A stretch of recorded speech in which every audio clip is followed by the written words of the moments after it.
Hello, guten Tag, guten Morgen, guten Nacht, hello, bonjour, bonsoir, bonne nuit, bon après-midi et bienvenue à ma présentation de cette semaine. I would like to welcome all of you for being part of this presentation, of today's presentation of the weekly presentations. I always do this for a summary review of my companies as well as other people that can be willing to listen, and also as part of God covenant with me every week. And as well, I always have a news from the heavens every single time. Every week I have a news from the heavens, because I have a heavenly presentation, or I can say heavenly presence every day. Therefore I have news for the world, actually, from this inner house presentations, from inner house, from the inner wall of the inner house. I got people out there, thinking of the outer house, the danger, the guy is coming out, so something will happen. What can we do? We can't just trust this guy. We don't know what we're going to do with him.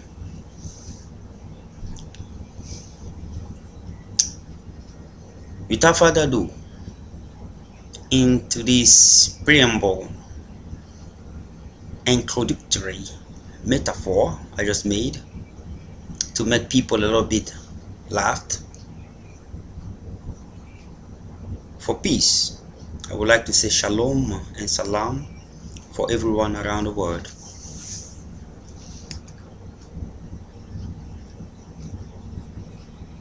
The theme or the main topic of this wiki presentation will be, again, the higher realm and the spiritual reality. The higher realm and the spiritual reality. Most of us, we all face difficulty into this world today, but for the first time, many people have spoken about it, but for the first time, I would like to mention this. Most of our problems, all of our problems, are spiritually made before we enter this physical world. Your problems are spiritual.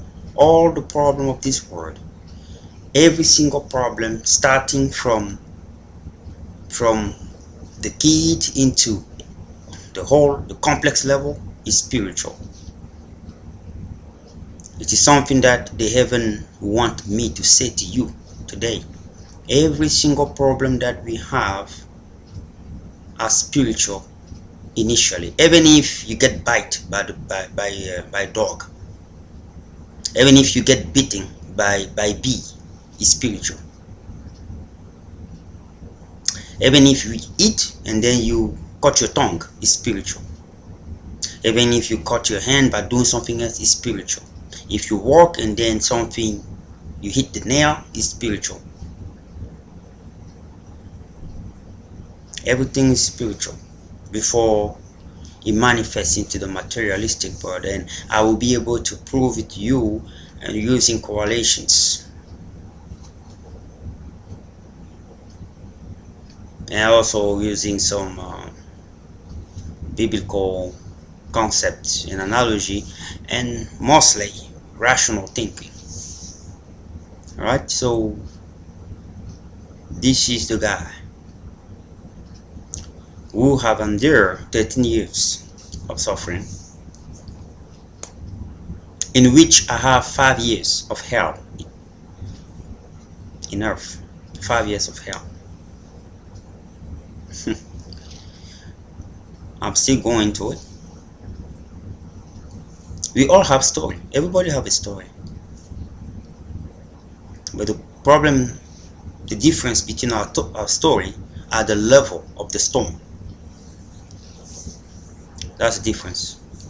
We all have story. Everybody gonna say I have story, but never sit down in your house and believe that your story is the most toughest story the world have never seen before.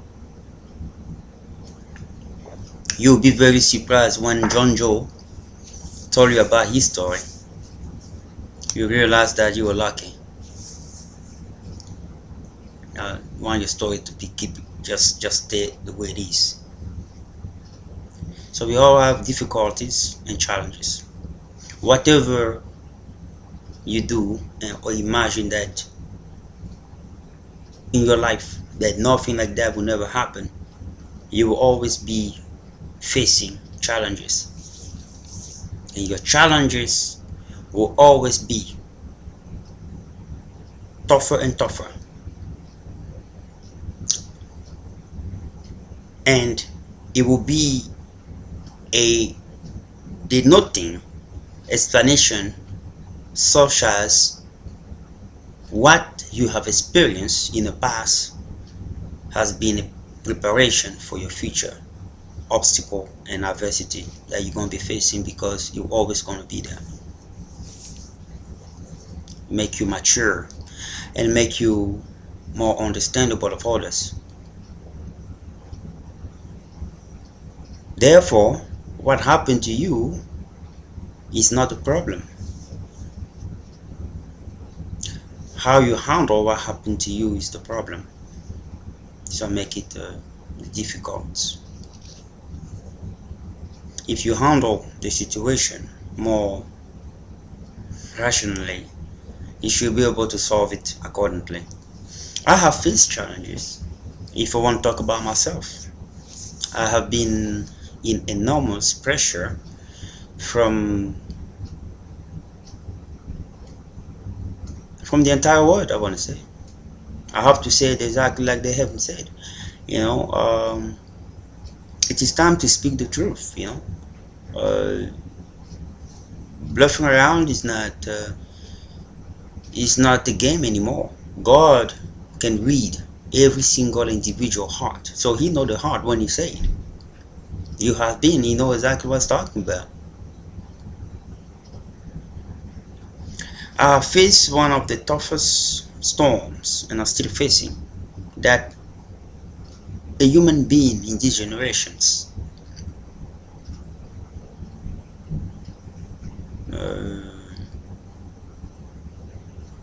should never face. But it is something that God is using. It is something that God is using to heal people and to make people see something. As the Holy Spirit is with me right now, to make people see something that they have never seen before, and be able to realize that we can survive from certain stuff. If this guy survived this, it means that what we are complaining about are something that we creating ourselves. It is something that can be resolved. I face health issues, people injecting stuff in my foods. I face professional blockage. No one wanted to open door for me to enter. I face social blockage. No one wanted to open the door when I knock or I call. I face academic blockage. I'll come back to that one. I spend and I put more money on my health than ever before, and more time,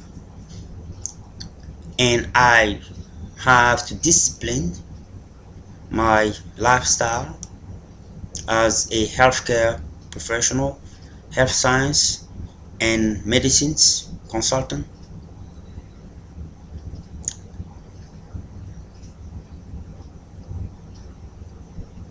I faced spiritual challenge. Matter of fact, the spiritual challenge happened before all of this happening. It mean he was sacked spiritually without me being aware of it, and then caused everything that I just mentioned. The spiritual must be active in order for you to face those challenges.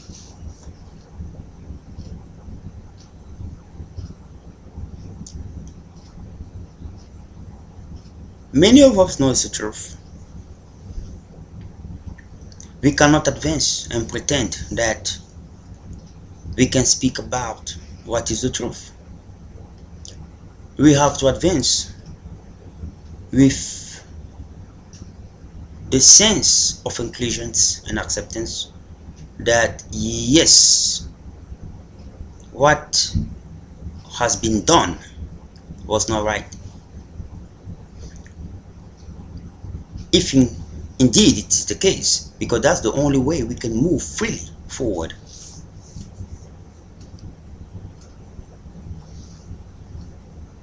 I don't believe that, rushing stuff like it never existed, nothing has never been done, can be something in which we can move forward with, or be a plausible path for a progressive flow of the peace in this earth.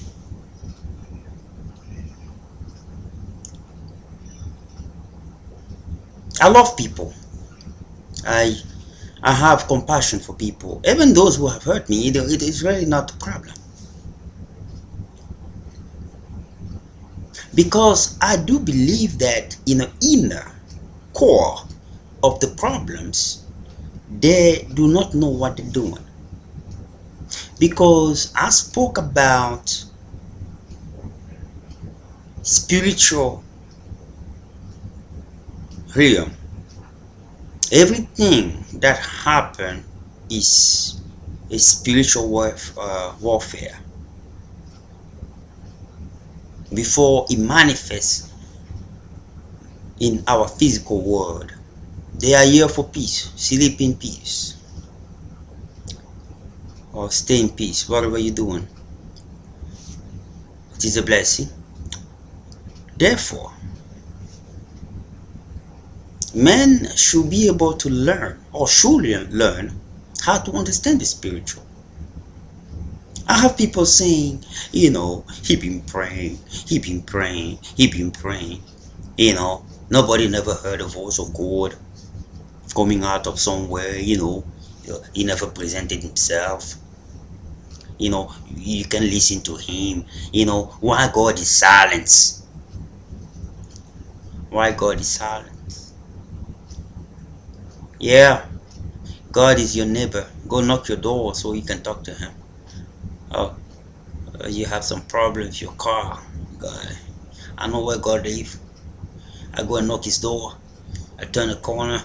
He live in a corner between Bodino Avenue and Ferguson, between downtown Van Street, and where I used to, go around and pick up some of the prostitutes around, and then God live around there somewhere. Or there's a police station somewhere there. Now that's not. I use this metaphor, this ironic metaphor, I call it, just to say that people think God is a man, the human being, that, you have a smoke there, please, I want smoke. Or you have some toxins, we gotta put it in somebody else's food. You see how it goes, you get what you get. God live in that corner. Apartment C and D and E, you find him there. That's something that we never comprehended. But we all read the Bible. We all read the Bible. We all claim ourselves being Christian or Muslim or religious, I call. You know? Yeah, we know God.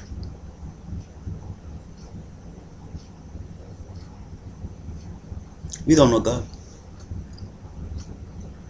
He's not a human being.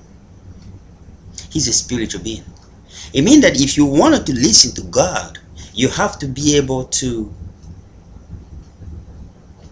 transform yourself into a spiritual being, or understand how to be in communications or understanding with the spiritual realm, because that's where they live in. Some people sit like because right now I'm saying the Holy Spirit is with me. How do I know they're here? Because I study the spiritual realm and I know when they're present. And God gave every single person who live in this earth eating hamburger and burger, driving big car, and lazy, what big style, I want to drive a big car, you wasting all your time looking your neighbors, what he have, I wanted to have this car, I like, this and that. You don't worry about how to study the spiritual, and then you wanted to listen to God at the same time. You gotta spend time to study the spiritual. Whoever is teaching you in your church, or whatever you're going with your spiritual, or whatever you have in your mind, whatever you have in your mind, I just wanted to let you know something. Comprehend, understand, illustrate, denote this in your mind and your brain, that God is a spiritual being. A spiritual being can decide to become a physical person because they are a superior being, but they don't have to. That's the nature. It's like you are by nature a human being. In order for you to become a spiritual being or a different being, you have to do some transformation. So it's the same thing with him. He doesn't have to, because he's superior to you, and he gave you the tool. If you want to get his friend to become his friend, he's still there and wait for you to do that. Matter of fact, that's what happened when he created Adam and Eve. He gave them the possibility, granted, free, to get access to what we are trying to have today. What if God have? He did in the past. We fell. Okay? He did that with Adam and Eve. They were able to see angels.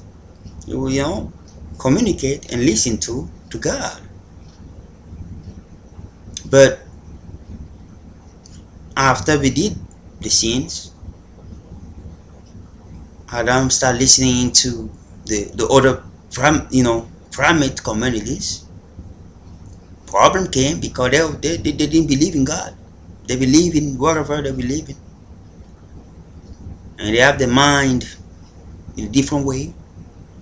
What God did into the generation of Adam and Eve, in which we all derive from through mutation of genes and DNA, that you can see an Asians, a white, or an Indians, or a black. We all come from that genes through mutations in time. And I will explain to you biologically, because I have an inspiration and knowledge from above, what they want me to know a little bit, and I will give it to you a little bit, how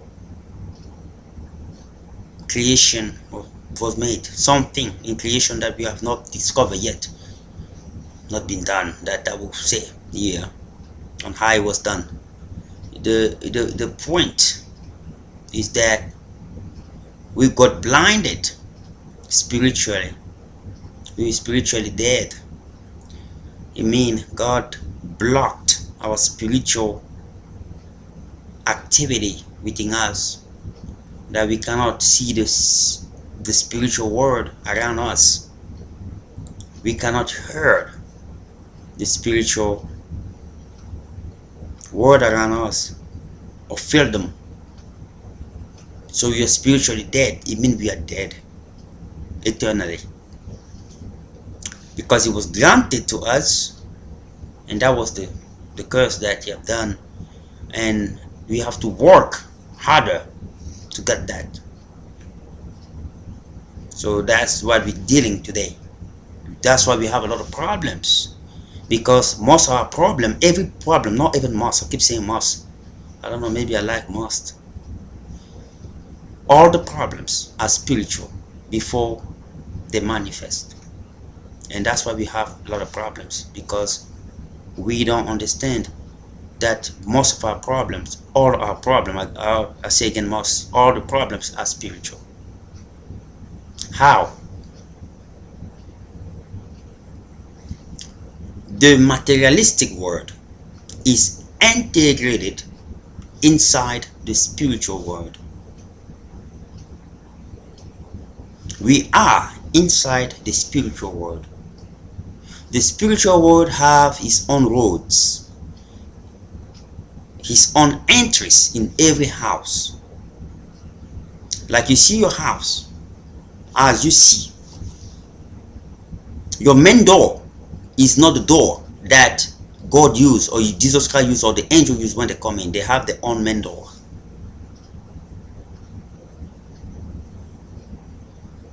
I hope you understand what I'm saying here. They have the door, they have the entrance, because the spiritual world existed before this world, and we came and construct our stuff according to God's plan into the spiritual world. And they make those arrangements because they control the future accordingly, and they have different interests according to how the law of the spiritual world is set.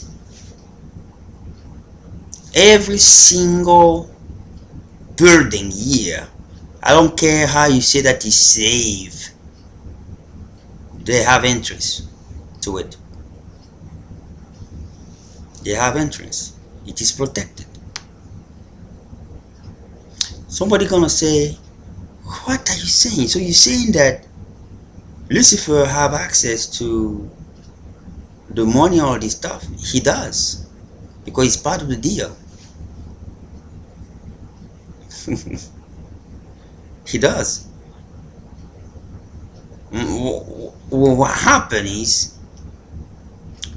the challenge that he had in the heavens when God created it is that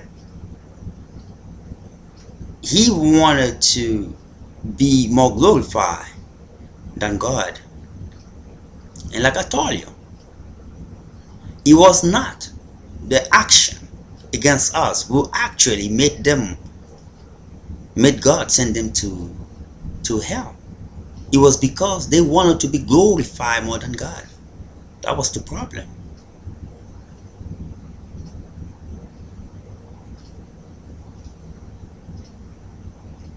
You cannot try to be glorified more than the person who created you. You're skipping that person, so you do not appreciate his work.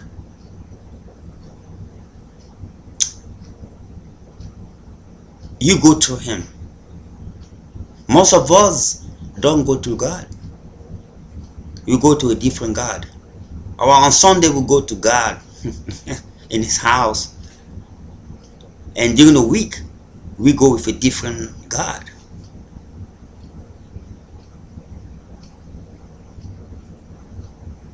So because of that glory, he wanted to control the Holy Spirit. But the Holy Spirit said to Lucifer, you have to go to the one who created you.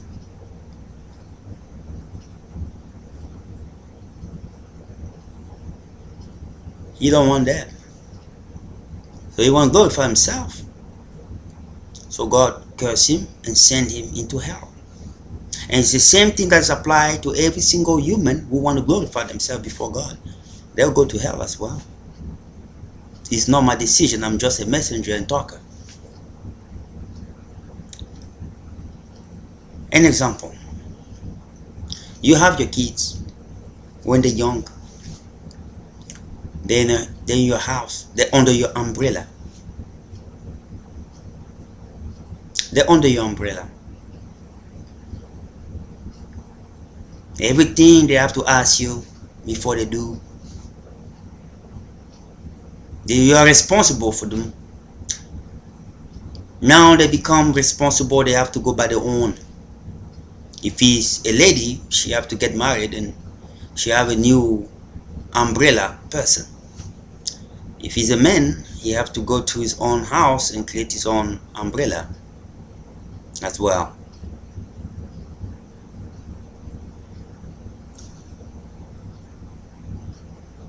You are under a different umbrella now.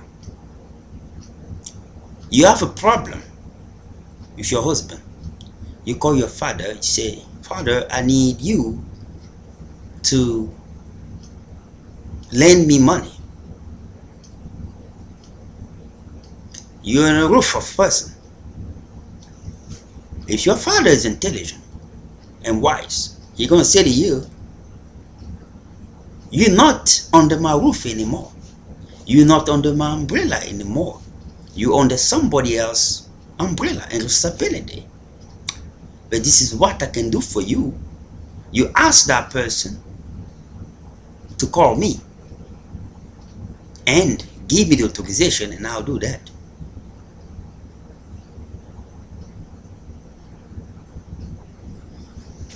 Most of us, we go during the week, we serve a different God with our heart.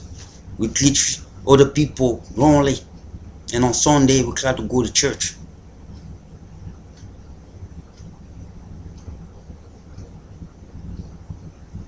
When you were doing that during the week, you were serving a different God who don't want you to deal with the true God.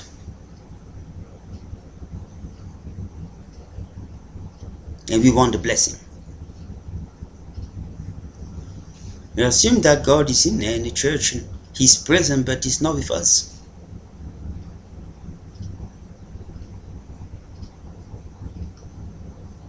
He's not. It is a reality that people face.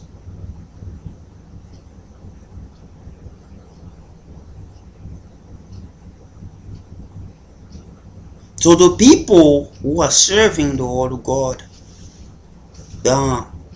Lucifer,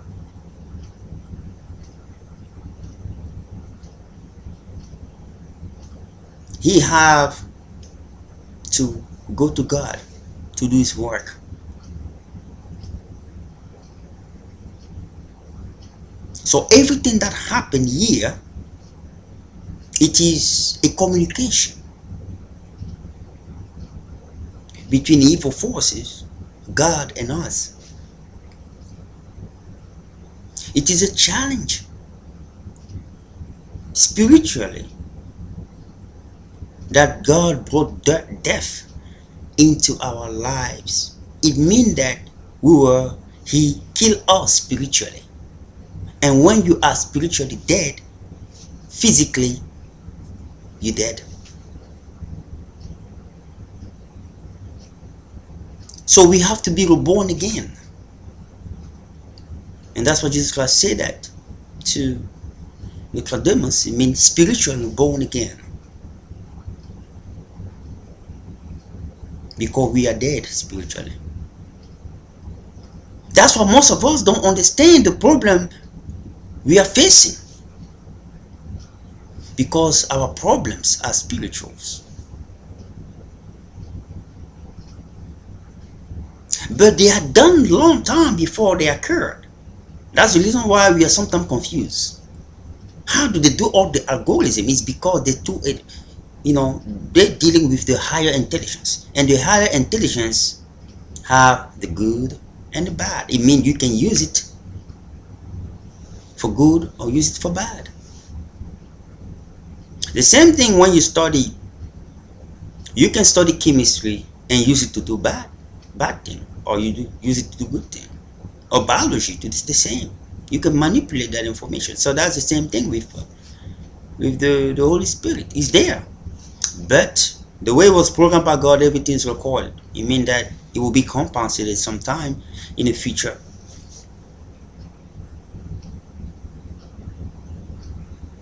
So how did that happen? He wanted to glorify himself, and God sent him. God cursed him and sent him into hell and built hell for him because he wanted glory.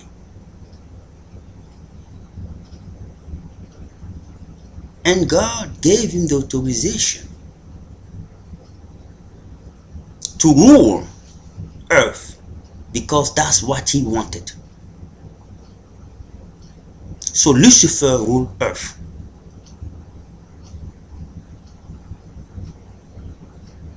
That's why we see most of the problem we see in this world. But when I say he ruled, it means he's part of the ruling. But the way God said is because he knows that most of us will follow the flesh. And the flesh is what Lucifer will propose. The spiritual is what God will propose first.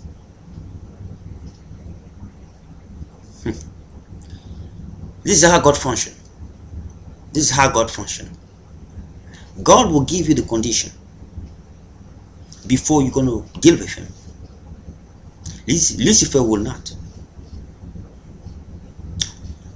Lucifer will say to you that you are free. You are a free man. You have the right to choose. You can do whatever you want to do. You can even become your own God. That's how he flatters. And you know, men like that. Men love when you say that. They love to be lied like that. Now, when he gets you, you're already in a house. He start coming out with his condition. You look back, I want to run. No, you can't. You own me. That's why you see people, they become desperate because the lies. They start finding the condition. That's how he did with Adam and Eve. It's the same strategy. Because we love the thing of this earth, flesh. That's what we are. And Jesus Christ said, what is flesh is flesh. What is spirit is spirit. It was for a reason.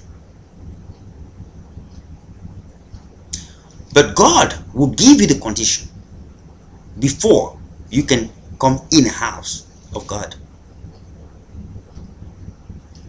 With that condition, he already gave you the choice.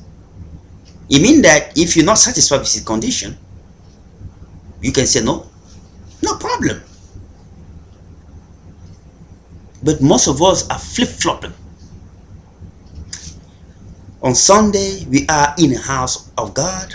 And during the week, we are in the house of Lucifer. You can be in both houses. Either you're in or you're out. You cannot be in between.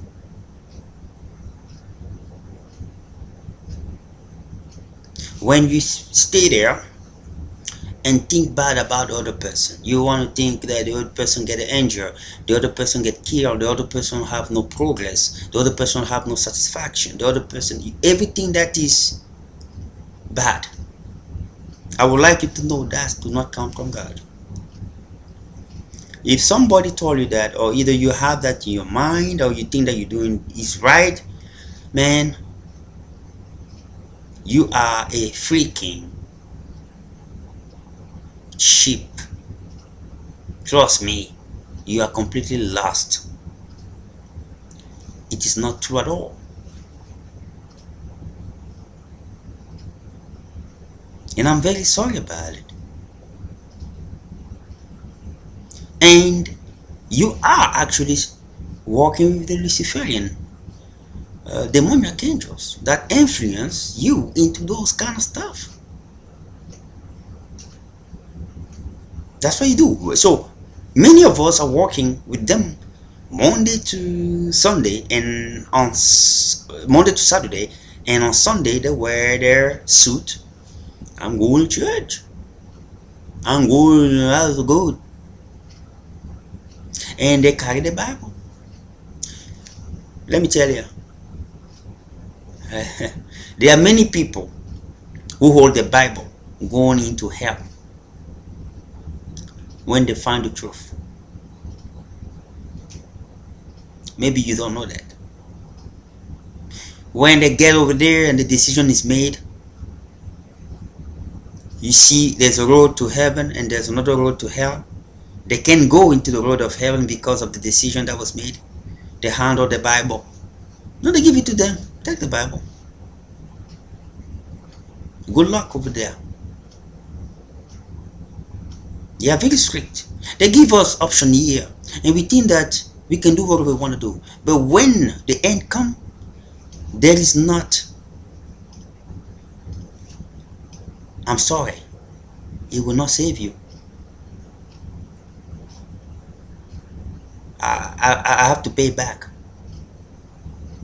You know? They're going to have the Bible, but it isn't going to help them. You know? So that's why we have to do good. Lucifer is here. Your problem is spiritual. They are already organized year and million of year. So when God made the universe and all the universe combined, because there are many universes, and I hope people know that there's not only one universe. There are many universes, and there are many other beings that live in those universes.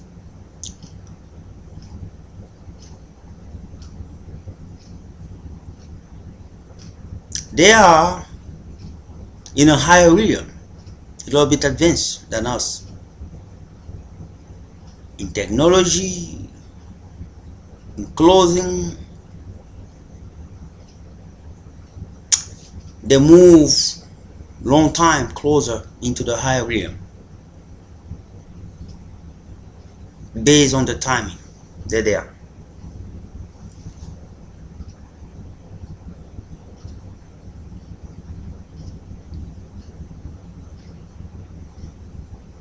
God created a religion. God created religions. Lucifer created another religion that I don't going to mention here.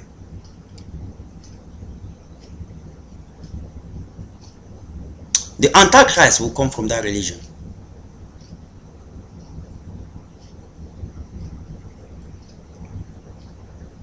Remember again, God created a religion starting from Moses.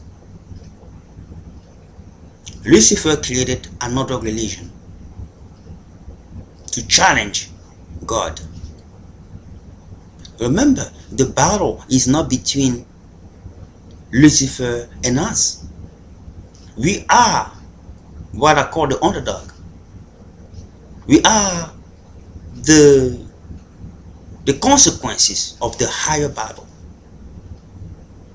It's not between Lucifer and us. It's between Lucifer and God. That's the problem. And because we are part of His creation, we are paying the price for it. And we are paying the price. Why? Not because God is not there, but because He's a divine God and He knows that this creation is perfect. So He knows that with all the algorithm and calculation He made, people can survive the test and trial with an allowance of temptation, Lucifer, into the puzzle. So he gave access to Lucifer to stuff. Say, you can do this stuff. That's why most of our problems are spiritual, because they are in every evil that you see. There has been a demoniac angel behind it. And what happened the way God made it is that he gave option to men to choose. So he gave instruction to angel as well, and he commanded the Holy Spirit as well, programmed the Holy Spirit that way, because everything's programmed. It's just a higher knowledge, higher technology, and they have to follow. Like I mentioned, when God created the universe, he programmed everything. Everything is already done. That's how intelligent he is. He created something finite. Everything, the laws, everything, boundary, everything is done. What people are doing that are working for him, and even Luciferian people, they can only follow those laws.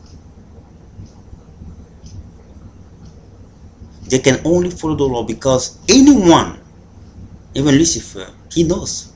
We want to try to go over it. God himself will suck you down. They don't want to deal with him, because if he get angry, you will pretty much be disseminated. That's exactly what it is.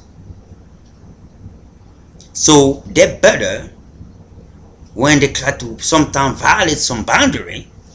They end up somewhere, and angels say, you can end. They just go back, because they know they can do that.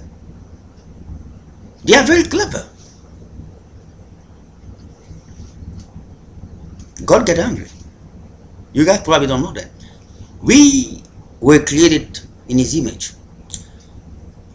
We have his characteristic. We have emotion. He do have emotion. But his emotion is pure. He does not get angry quick. But he suck up a lot of stuff. Like what we are doing. Working with Lucifer.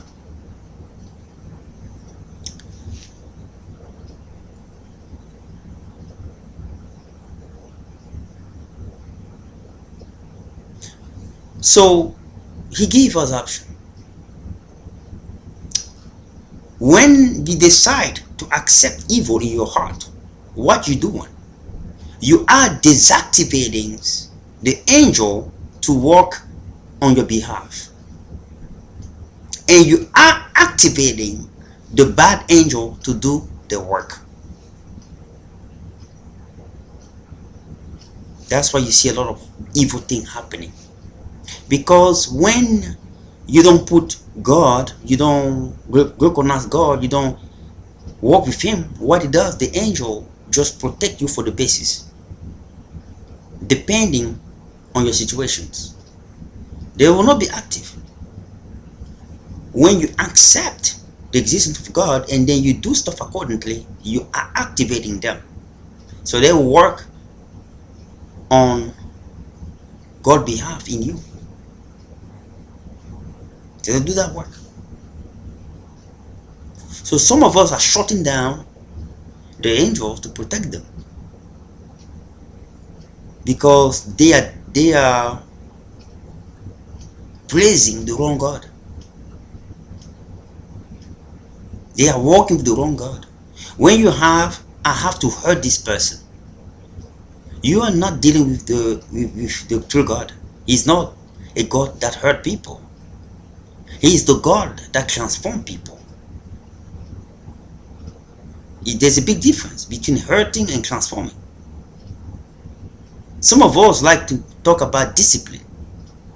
God don't discipline people, he transforms people, and to that transformation process, you get your discipline. You have to make that clear. So when you decide to choose the malevolent option, you are deactivating the benevolent option of the angel, and they will do the evil thing, and then physically you see something bad happen. Somebody they kill, something happened, the fire killed this and that. There was no presence of God there, because if there was, they will be protected. Or even if it happened in church, the faith of people are the deterministic of the presence of God.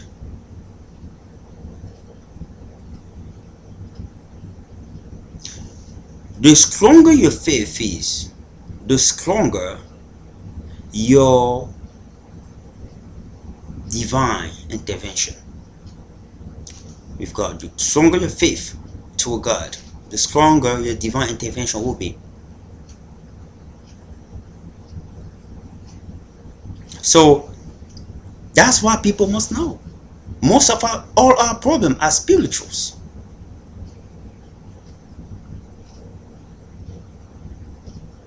Because we have a choice. God gave us choice.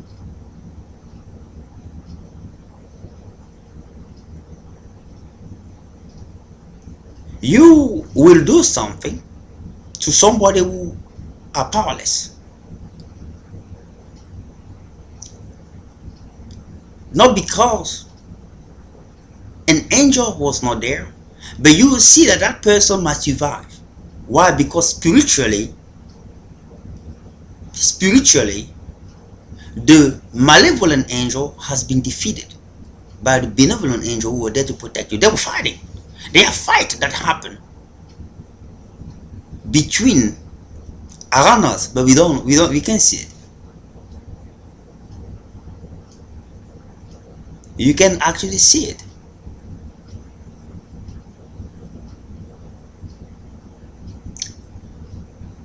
The benevolent angel, they are there to protect the people. So sometimes the materialistic thing can be destroyed, but the people are more important. But the malevolent angel, they are there to destroy everything. The materialistic thing as well as the people, they want to destroy that. The point is that they are mad. Okay, let me tell you, they are very angry on God. They are immensely angry at God, completely, in all end, and they are bringing all their rage on us. They are not doing that because of what they are doing, that to hurt him. That's what they're doing. So because what he did to them, for those who never visit the hell, what God did to them is that he cursed them from their beauty. So they are demoniac looking folks. They have forms that if you see and you have some medical condition, you might have some heart attack. Okay, you might die because they are taller and real monsters.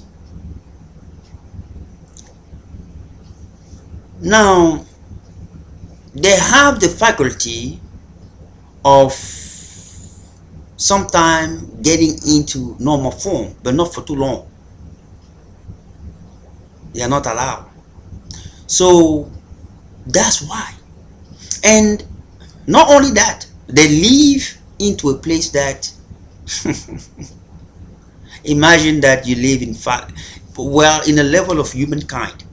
You live in a place where the heat is turned on to about 100 degrees. forever. And they say you're going to stay in that house 100 degree. I put it in the level of human being. And then they say you can only have one bottle of water for 1 week. So what you will do, you're going to get a small bottle, and then you take only maybe 1 cup, maybe a day, maybe 2 cup or 3 cup a day, and the heat is still going. Very uncomfortable. To translate that in the spiritual level, they don't even have water, and the heat is under 2000 degrees. It's a sulfur smelling, because that's why in that dimension, the crystalline, well, the spiritual, the soul, DNA, meta DNA are like that. It will burn like a sulfur, and then you will smell the sulfur when you go into hell.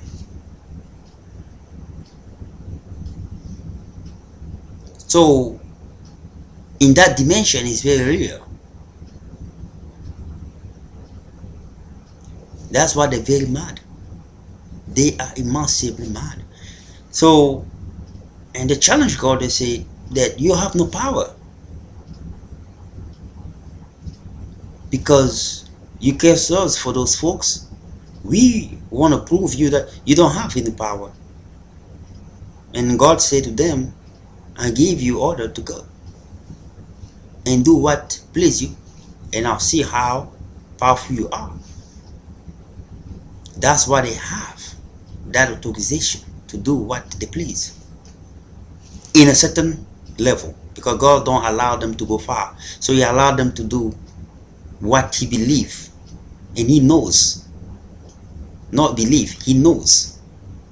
Again, not believe, He knows that we can handle. So He allowed the trial, the temptation to happen from those folks, but He knows that you can handle it if you don't give up.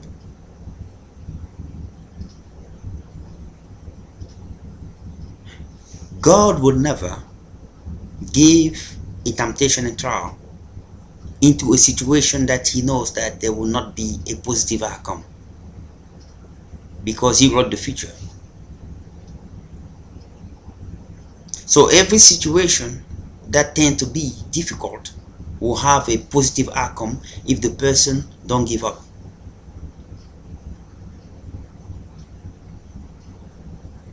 So He allowed Lucifer to come up. And what do those demons do? They are living into people now. That's what they do. Sometimes you have a habit of doing something that is not good. It is that malevolent demon that is living inside of you that's making you do that, because they wanted to live inside the flesh, to destroy the flesh and enjoy the flesh. That's what they do.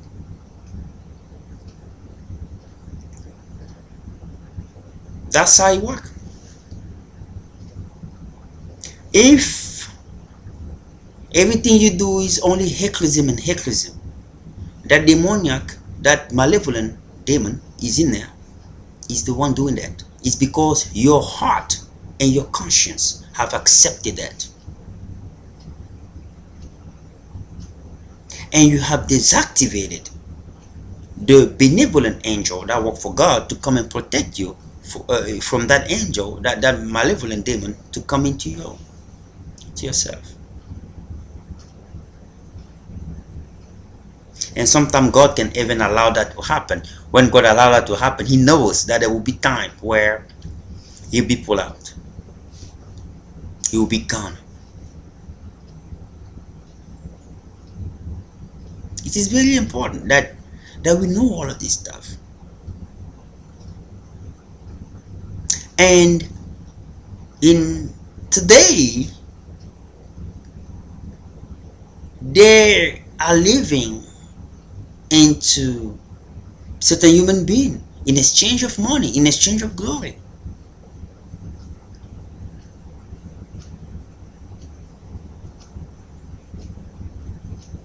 They want people to dress a certain way that reflect their image, the way they are, the way they look, the way they used to look. And that's what they're doing.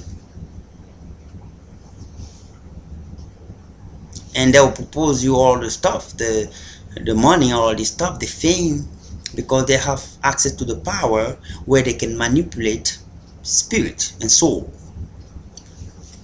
to a certain thing, because they know what we like.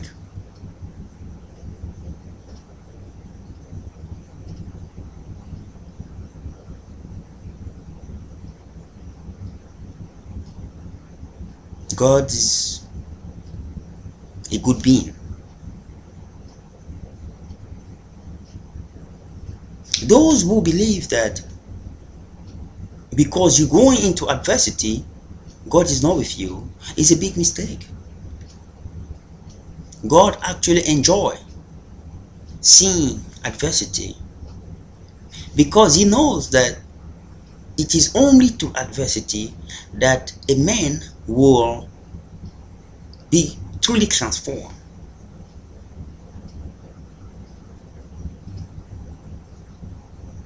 He put challenges and difficulty in our path so that we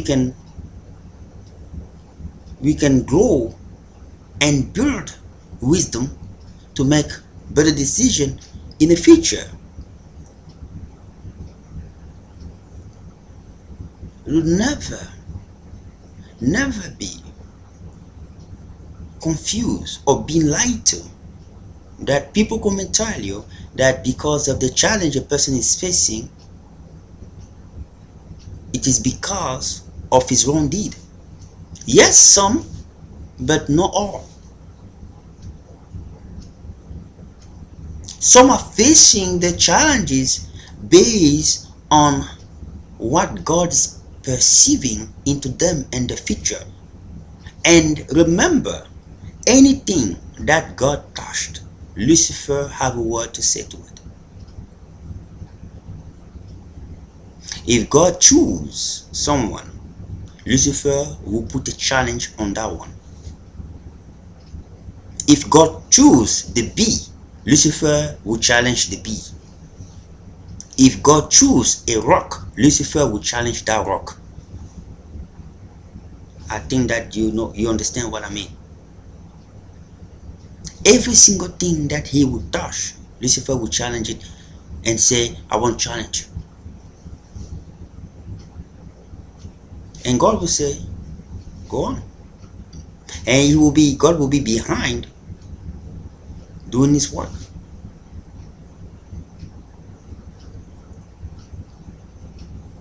So some people are facing challenges based on a mission in which God wants them to become. And they will face challenge because Lucifer will challenge God's choice all the time and every time. I told you that God created a religion. Starting from Moses, Lucifer created a religion, and the Antichrist will come from that religion.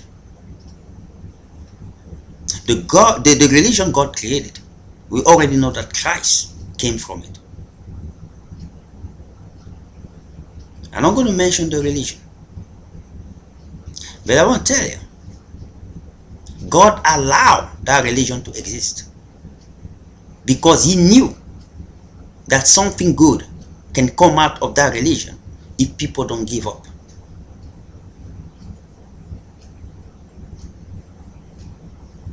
He will not allow something that will not go with his plan. God will never allow something that will not go with his plan. It is about him. And I don't blame him.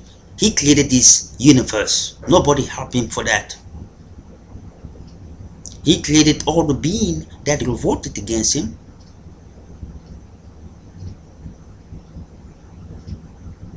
Lucifer will come up and say that I wanted to command the word. Come on. It is a crazy idea. It is a dumb idea. I know he's listening to me and he's very pissed. I don't give a damn. The point that I'm making is that why you want to challenge a person who created something so immense like this and created you as well, and you want to take his position? What was you thinking? Oh, see, that's what we're doing. When we have too much power, when everything is going too good, we start taking things granted. We think that we can become God ourselves. It's happening even here on earth. It's the same thing. God gave him everything. He have everything in the power, and he can give command. The most lovable angel, he can talk and people can listen. So he thought that, he's walking with God every single time, and he think, okay, I can take his place.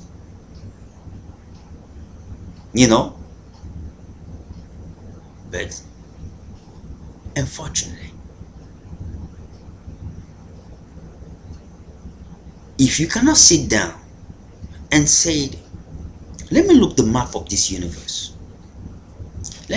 Before you want to do your coup d'etat or whatever it is, you sit down and reason and say, all right, I want to do this, but what can I bring? Let me make a sense in this.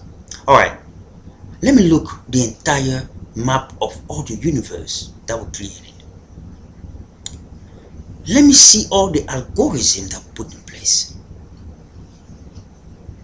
Let's see how those laws were made. Will I be able to do that?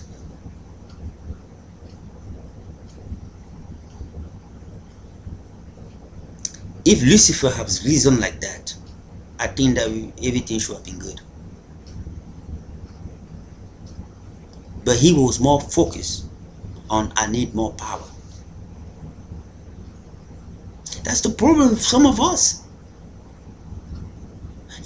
It's because we have everything here, and we start thinking we can become our own God. I was learning today, and I have people thinking that after 5 months I'm gonna stop, after 6 months I'm gonna stop, after 7 months I'm gonna stop, after 8 months I'm gonna stop, after 10 months I'm gonna stop, after 11 months I'm gonna stop. Well, it go on, and I never stop. And I say to them, who created man? Man or God? Who created man? Man or God? Nobody was able to answer that question. Because it's not because it was not easy, but it's because it was a very clever question I was asking. Because they've been listening to men who do not understand how men were created, but they wanted to predict how the body will function. So they understood my question in the other side, that he's a very clever dude. Who created man? Man or God? So who gave you the authorization to predict with absolute certainty that this is what will happen?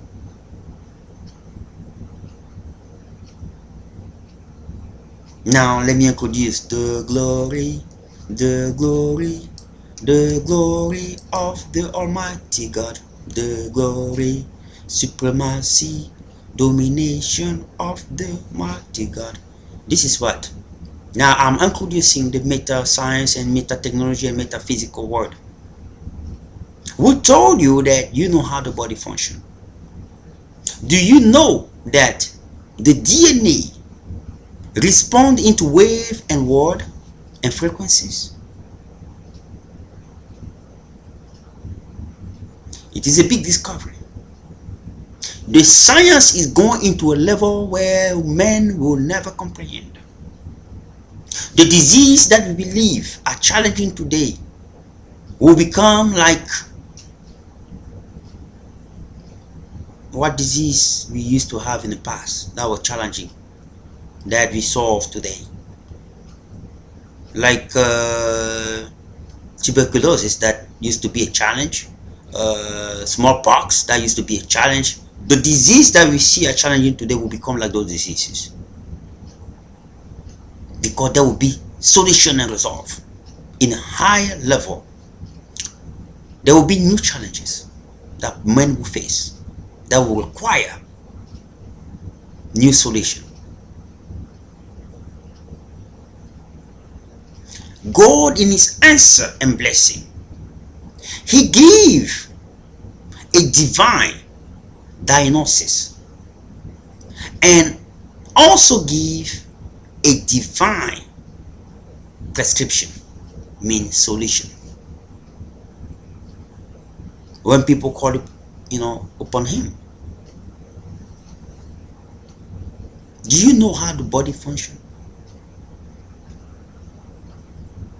I was giving a little bit the authority to speak on behalf of the Almighty Yeshua HaMashiach and the Father and Creator of all the universe, Elohim Yahweh. The body that you see, the body that you see that you have, it is a computer, a biological computer of a high caliber technology. You just have any clue. You don't have any clue. You see the people, the kid, and talk, you take it granted. You just have no clue on how it functions.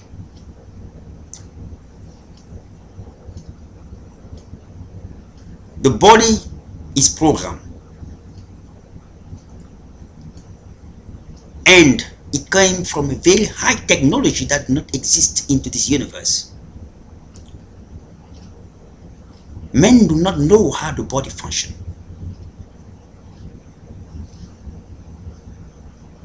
When God placed the form into water, the biological form into water, he programmed the DNA of that biological form.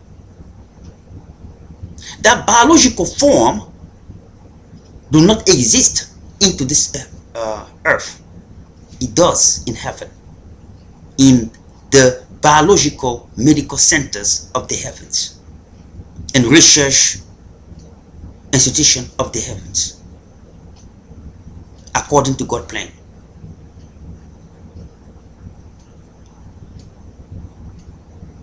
Only 10% of our DNA manufacture our body, build our body.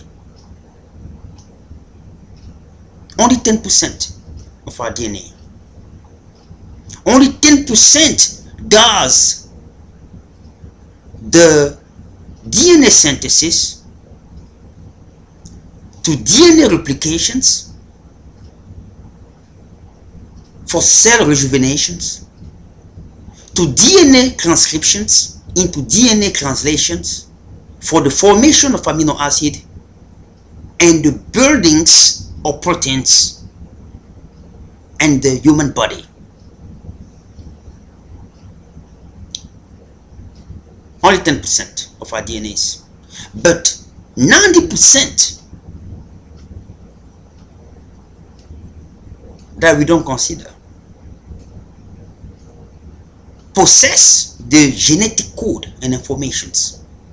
It is called the DNA information patterns.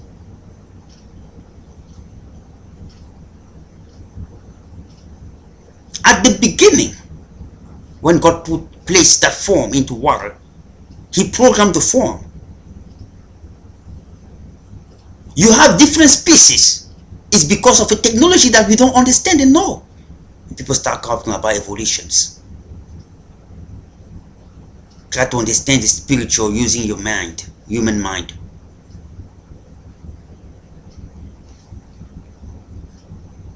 Information patterns goes by what? Wave and oscillations. The DNA will always be receptive into modulated wave with proper frequencies.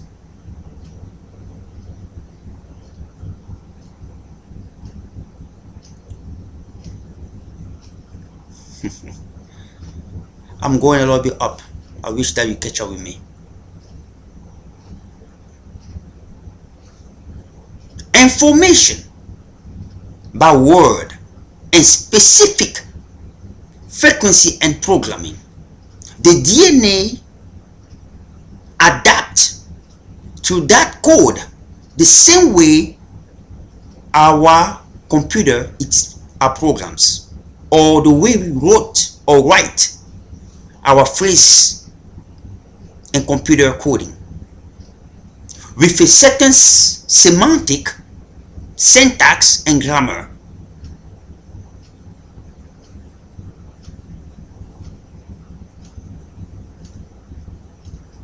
Syntax means the way that we put words together in order for us to form phrases and sentences. Semantic means that the definitions of word in languages, or the meaning of word in languages. And grammar, proper grammar, the verbs and word and all this, they are code.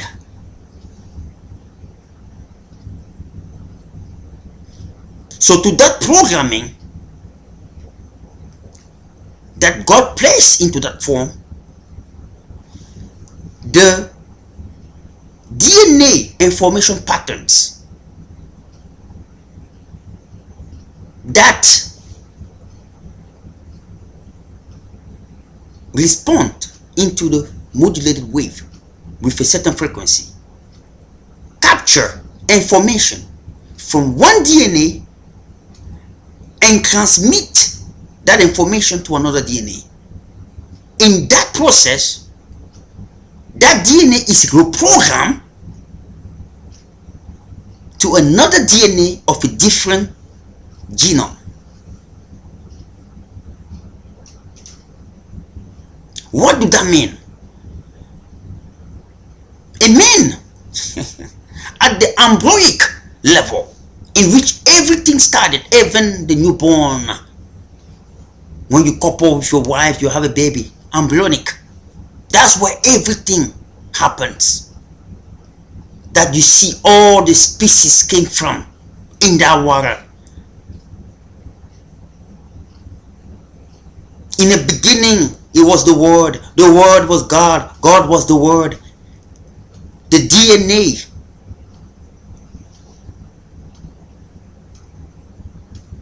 DNA are made and will always be receptive into word and vibrations with proper frequencies.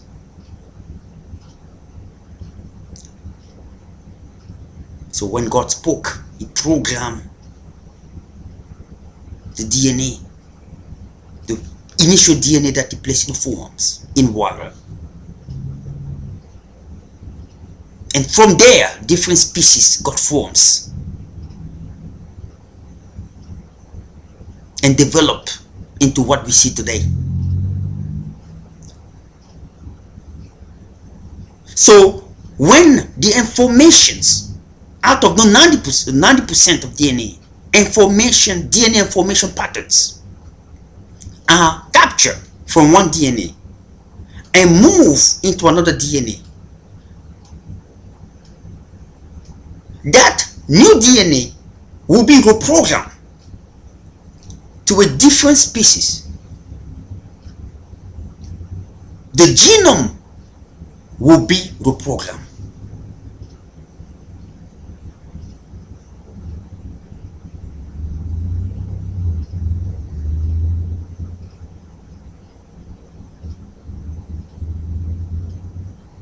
You take a DNA, the embryonic DNA information patterns,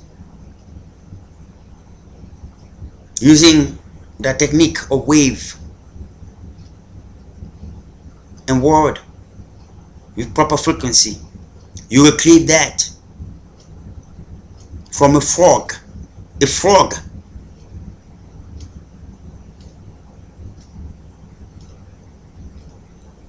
living in the tissues, the normal environment and medium. You put it in a different DNA, it will form a salamander embryo, which is a different species, using modifications, because the DNA is receptive into wave modulations with proper frequencies. It change that DNA and reprogram it into a different species. That's what happened. That we have all those multiple species around, including the primer that were created, as well as Adam, that came as the proper products that God needed, the final products that he needed to continue his agenda.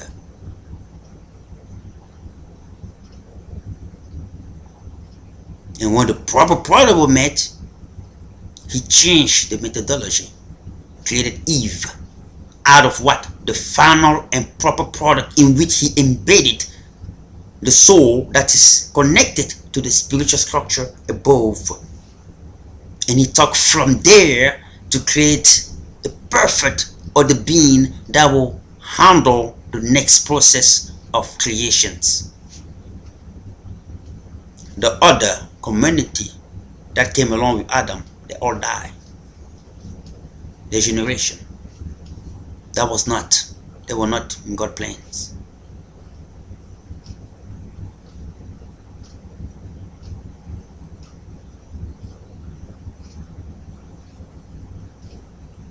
They all died. Their generation didn't go forward.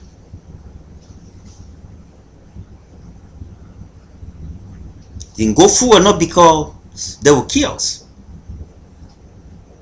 but because the gene was not proper enough according to how God viewed the survival into this world. That's why Adam became important, because during the process, God knew that somebody like that will come out of many.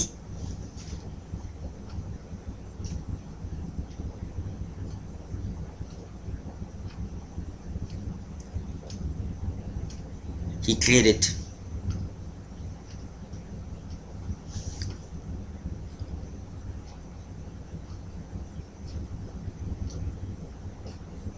information patterns. I've been looking into frequencies, DNAs and wave for a very long time. With that technology, there is no disease that cannot be tackled. With that technology, many people will be saved. Life will be transformed.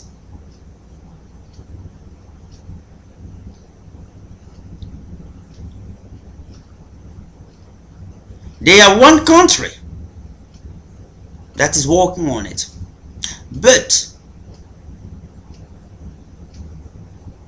what I have is a little bit above to what they're working on it. There's one country in the world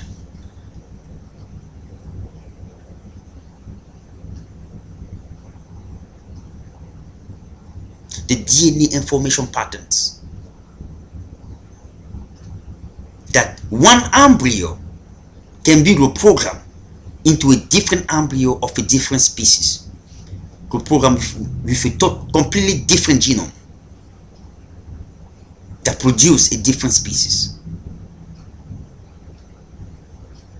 That's where you see all those different species that you see.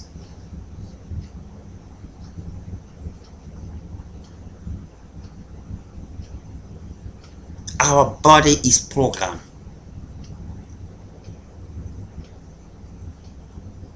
How we get into age? We get into aging because during the DNA replications,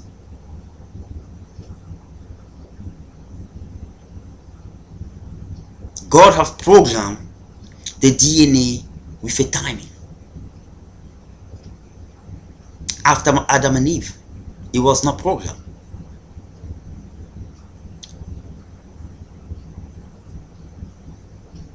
From the beginning, when you're a kid, your DNA replications create a replica which is pretty much stronger as the originals DNAs, and can recover easier from disease or from cell rejuvenation or tissue rejuvenation. That's why you look, younger. It comes from the genes, not from what we put from outside to cover the phenotype of the genome manifestation from inside of the genotype. When you start getting older, because in the process the DNA start doing the same thing, replica of the original genes, it start fading in time. It's like making a photocopy of a photocopy. A photocopy of a photocopy, a photocopy of a photocopy, a photocopy of a photocopy. At the end, you will not be able to read anything. That's what happened to our DNA when God put the timing and end into it. So in time and time and time, we start aging, because it starts replicating what is already replicated, and so forth and so forth, and lose strength and strength and strength and strength, and your body cannot revitalize and build healthy cells because the DNA are not strong enough like the original one you got when you were just born. Wrinkle start coming and disease difficult to be cured by your natural system. How to battle it is to eat proper, exercise. The pH is very important for the body.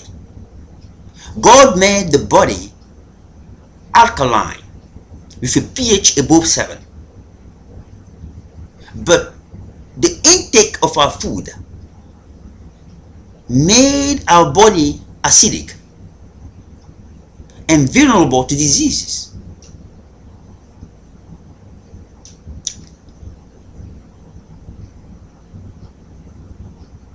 The secret to that aging process is to eat well, is what the heaven is saying. Eat well. I will tell you, eat well. How to eat well? Eat a lot of vegetation and fruits. A lot of vegetation and fruits exclusively when you are in certain age. That's why you see the Japanese live longer, the Chinese live longer. The healthy woman, the most living woman in the world, she's a vegetarian. I'm pretty sure. I don't even have to ask her. And she exercises as well. Why? Because God created the plants, the trees, for a reason.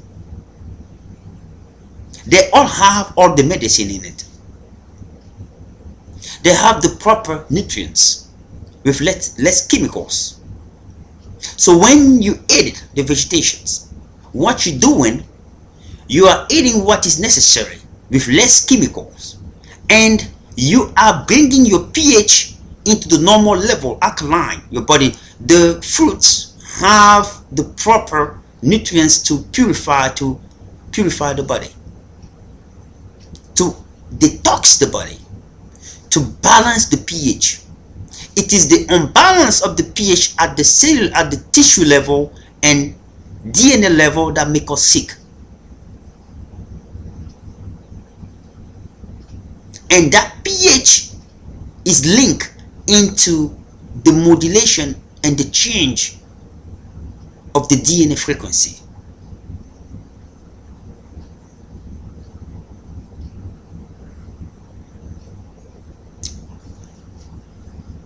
There are organs that are very important in your body, and those organs are what make us sick when they are not proper regulated or monitored. The brain, our colon, the gut. I'll tell you how important the gut is. The liver and the kidney. Even though that every important organ have an importance in our body, those four are very important. Beside your heart, that make you live, at least, you know. At the embryonic stage, when the baby is developing, you have what is called the embryonic nerve crest. The embryonic, during the embryonic development, the embryonic nerve crest got divided into one portion goes into your head of the baby to form the brain and the central nervous system, and the other part go into your gut to form the enteric nervous system. So the body, people don't talk too much about it. It's my own discovery. People will talk to me, they don't know who I am. The system, the body have two different central nervous system. The one you have your brain and the one you have your gut. And both of them are connected by a nerve. That's part of the emotion central system.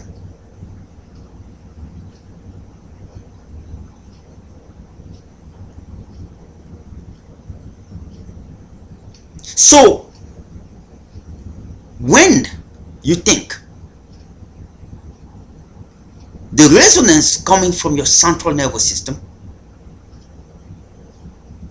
have a direct interactions with your gut.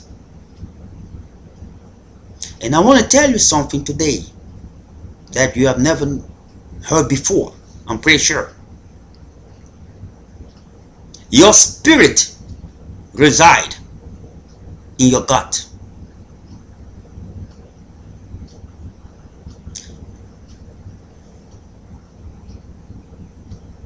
If you want to start getting into contact with God, you need to start praying right.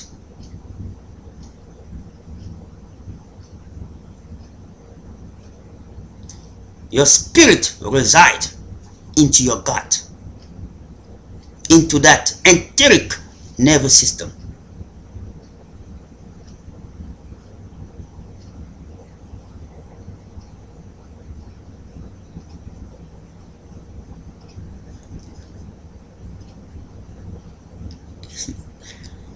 You know, when people die, they put their hand around the gut.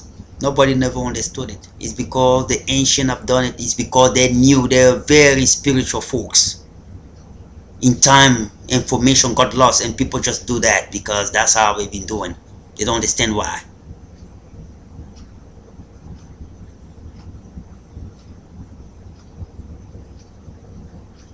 There's a way to meditate and pray. You feel the presence of God in a matter of seconds.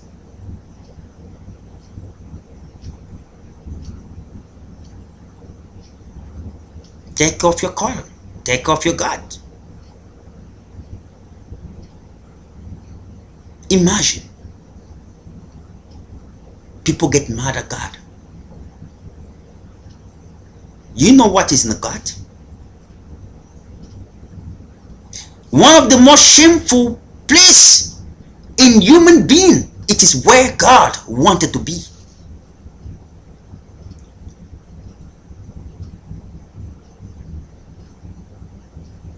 We have suffering and we get mad at God.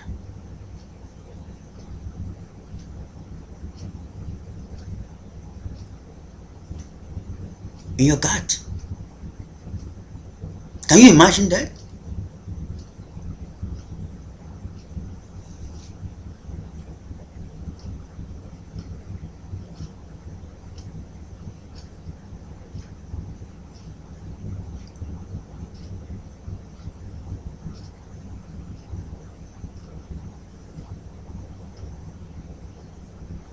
And actually it's part of the chakra.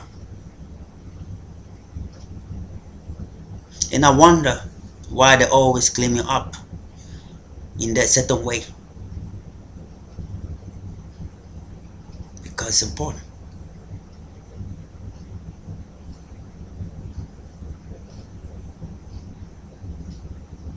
So what we eat can even distance us away from God. And with the chemical we've been eating, the fast food, it's not proper thing. I'm not saying people not to go and eat McDonald's on that.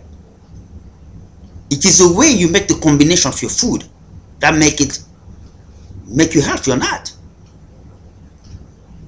What McDonald's sell, or the fast food, they don't only sell junk food, they sell good food as well. But you need to know how to eat it and exercise.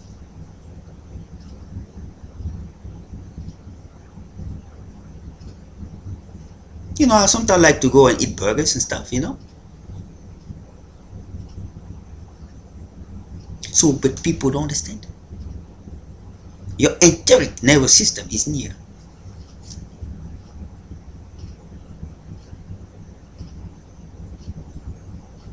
Your spirit is your God. In your God.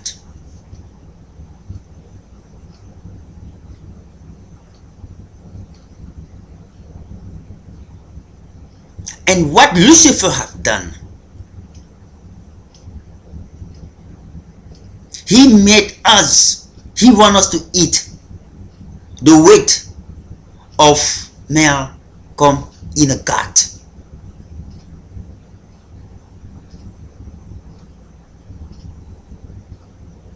The more your gut is mixed up, the more you are mostly disconnected from God.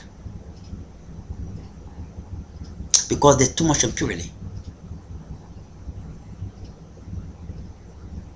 Women, pretty much the same thing. Around the God.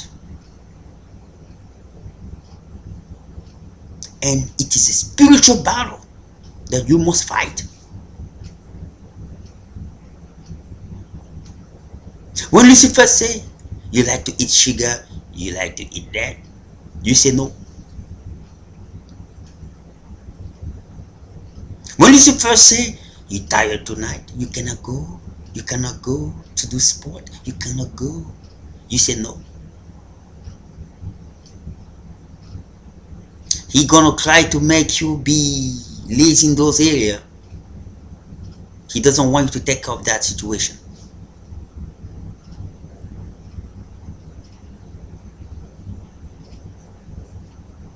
But you also have to pray as well. And do good. Your heart must be clean.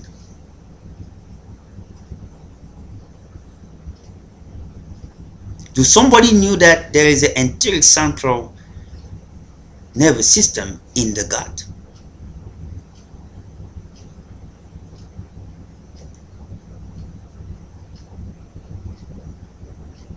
And God have many places he can choose the spirit to be. But he say, I choose where? It is the true center of a human body, the gut. From the toe into the head. When I ask people, where's your center? They point into the thorax. No, it's not. Your center is pretty much the gut.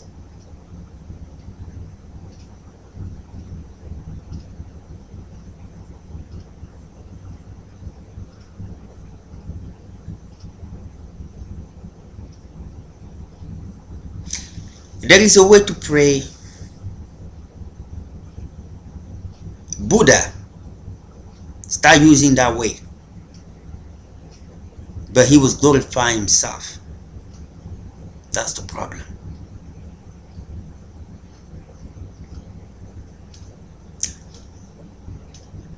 If Buddha have a very good teaching, because his teaching is not different from what God would like people to do today in terms of understanding themselves, believing in themselves, and praying right. But the only thing they're missing is the recognition of God as the ultimate power of all. And when you does that, you are glorifying yourself. The Buddhist teaching is a very good teaching. Even the way they pray, you see the way she was sitting down and around the gut.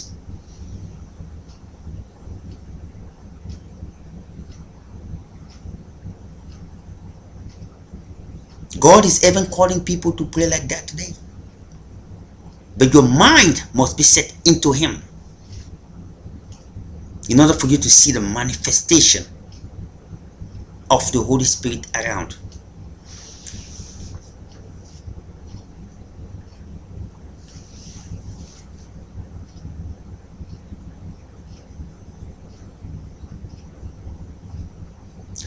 And you pray, you have your mind. Thing that we thought that we know, that we knew.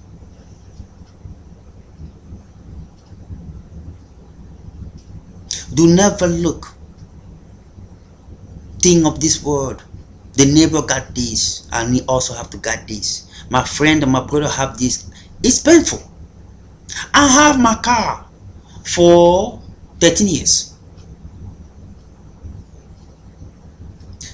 Very shortly, I have kids that were born that will have a more better car than mine. Shortly. I think that you heard what I just said. I don't worry about that. Those are materialistic things. Those are things that will not last forever. Man, in fact, the car value go down in an exponential fashions. And you have to know that. Yeah, it's good to have a car. It's good to have a good car. Yeah, those are accommodations that are needed. But they are only accommodations.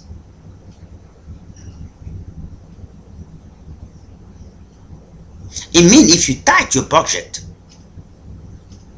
you can live without it. Or you can live with the simplest one.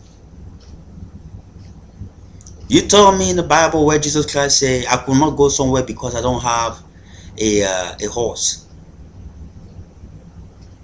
He always walked.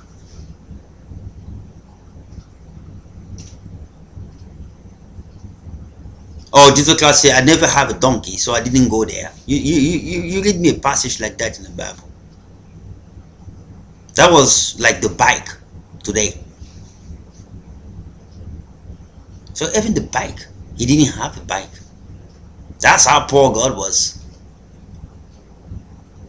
People will come today, well, you have some problem, you have nothing because God is not with you. And the same person have a Bible in his closet or even in his clothes. I believe in Jesus Christ. Who?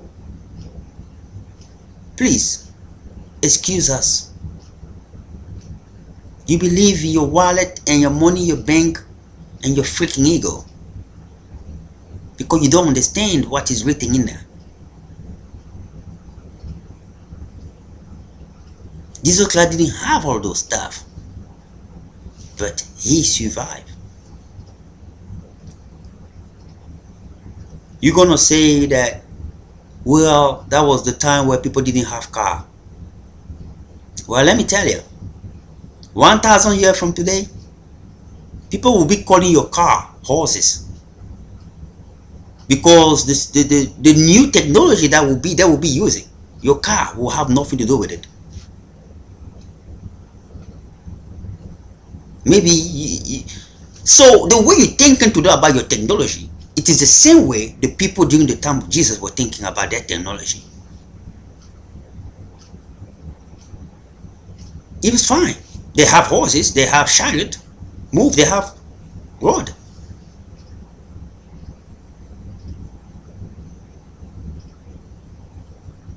People will start having car that fly, car that go, fly like airplane. You're gonna start talking about, I was driving this car. They're gonna look about, that was a pass. Like the way that we're looking the horses today. They'll be looking our TV in 2015, and they look the car, say, oh, that's the way they were driving car. You'll be in heaven and say, what the heck they're talking about? We have our best days. You'll be surprised. I'm telling you, it is coming.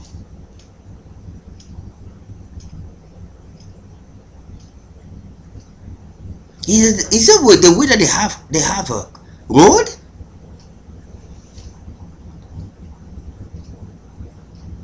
You'll be history.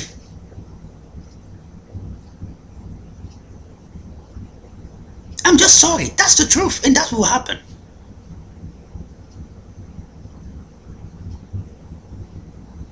So I don't look stuff like that, because those stuff are not important. They don't have any eternal value. They will change in time. The thing of eternity stays steady forever. The thing of this earth will always change. Because they are not perfect. They are looking for something perfect. And it will be like that, like that, like that, like that until Jesus Christ returns.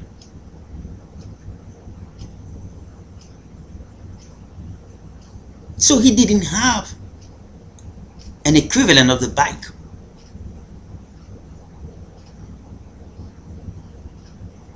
Remember, Solomon, the very wise, the most wealthy king, even more wealthy man that history have never had. If you convert the wealth that Solomon have into today time, he was maybe 200 billion of wealth.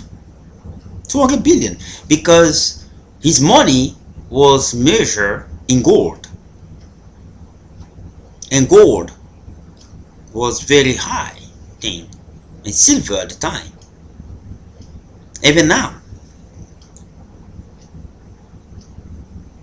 So he was very wealthy. I'm talking about 200 billion. Imagine this time. The more wealthy person is not, a single wealthy person is not even 100 billion yet. Corporation, yes, but not a single person fortune. Officially. The Solomon have an equivalent of 200 billion. In that time. When you translate that in this time, yeah, I already did the translation anyway.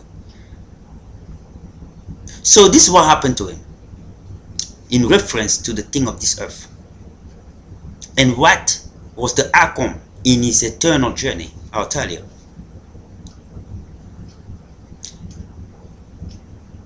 He was wealthy and a leader of the nations, and he was still not satisfied. He wanted to raise taxes for the poor, and he raised taxes. He raised taxes.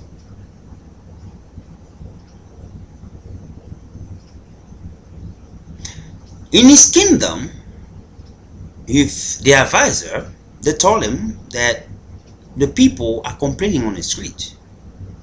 We are not happy about the raising of your taxes. The inflation is higher, and raising the taxes will make their life more difficult because purchasing stuff is already enough for them, and having less money in their pocket, they're pretty much gonna, it is a sentence for death, politely. Well, he said, well, I'll find out. So he decided to go, because at the time they didn't have TV, so people only knew about him from the distance. They never really knew him physically. So he went to a bar around Jerusalem, and he covered a lot of it well, so people might not recognize him because sometimes he speaks in public. So he covered well. He was in a bar where many people gathered after the work time to listen to what they have to say. Man, his name was sacked at every single second. One time he tried to say, who are you to speak bad of the king like that? Because his ego came out without him knowing.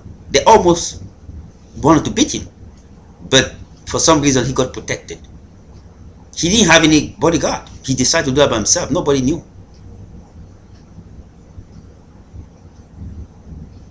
That was a signal. People are mad. Don't do it. Well, he left the place. In his mind, he wanted to raise the taxes. He eat in a gold plate. He drink wine in a gold plate.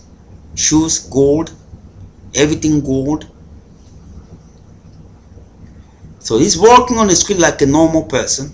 Nobody knew because he covered his face at night. It was about 8 o'clock at night. Going back into the big house, the kingdom palaces, using very, very different roads that only him knows to get in.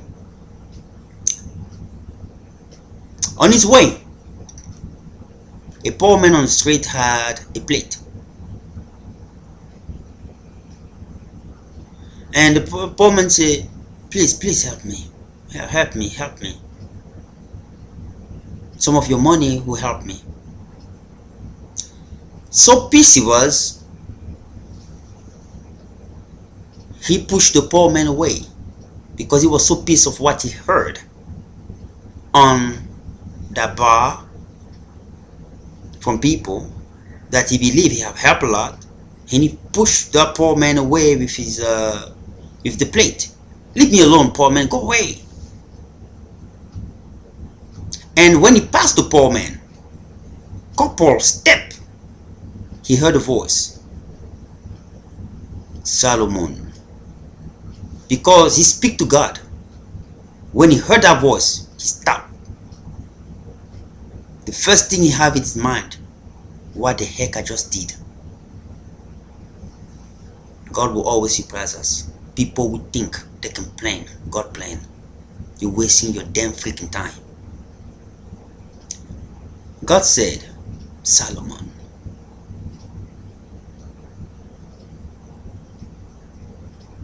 God don't talk too much. You decide to experiment my faith with other God, with your concubine, raise taxes for the poor, I will take your kingdom away from you.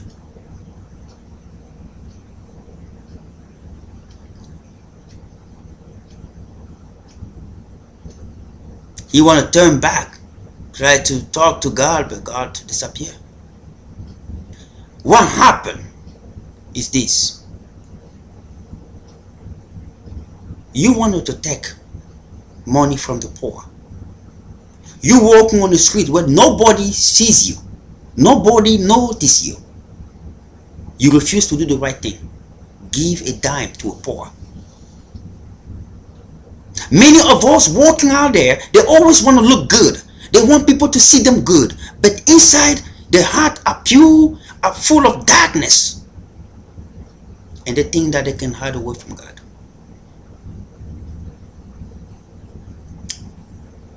Well, he continued. In the way he communicated with God, God said to him, I will give the kingdom into that man. Solomon said, God, are you just crazy?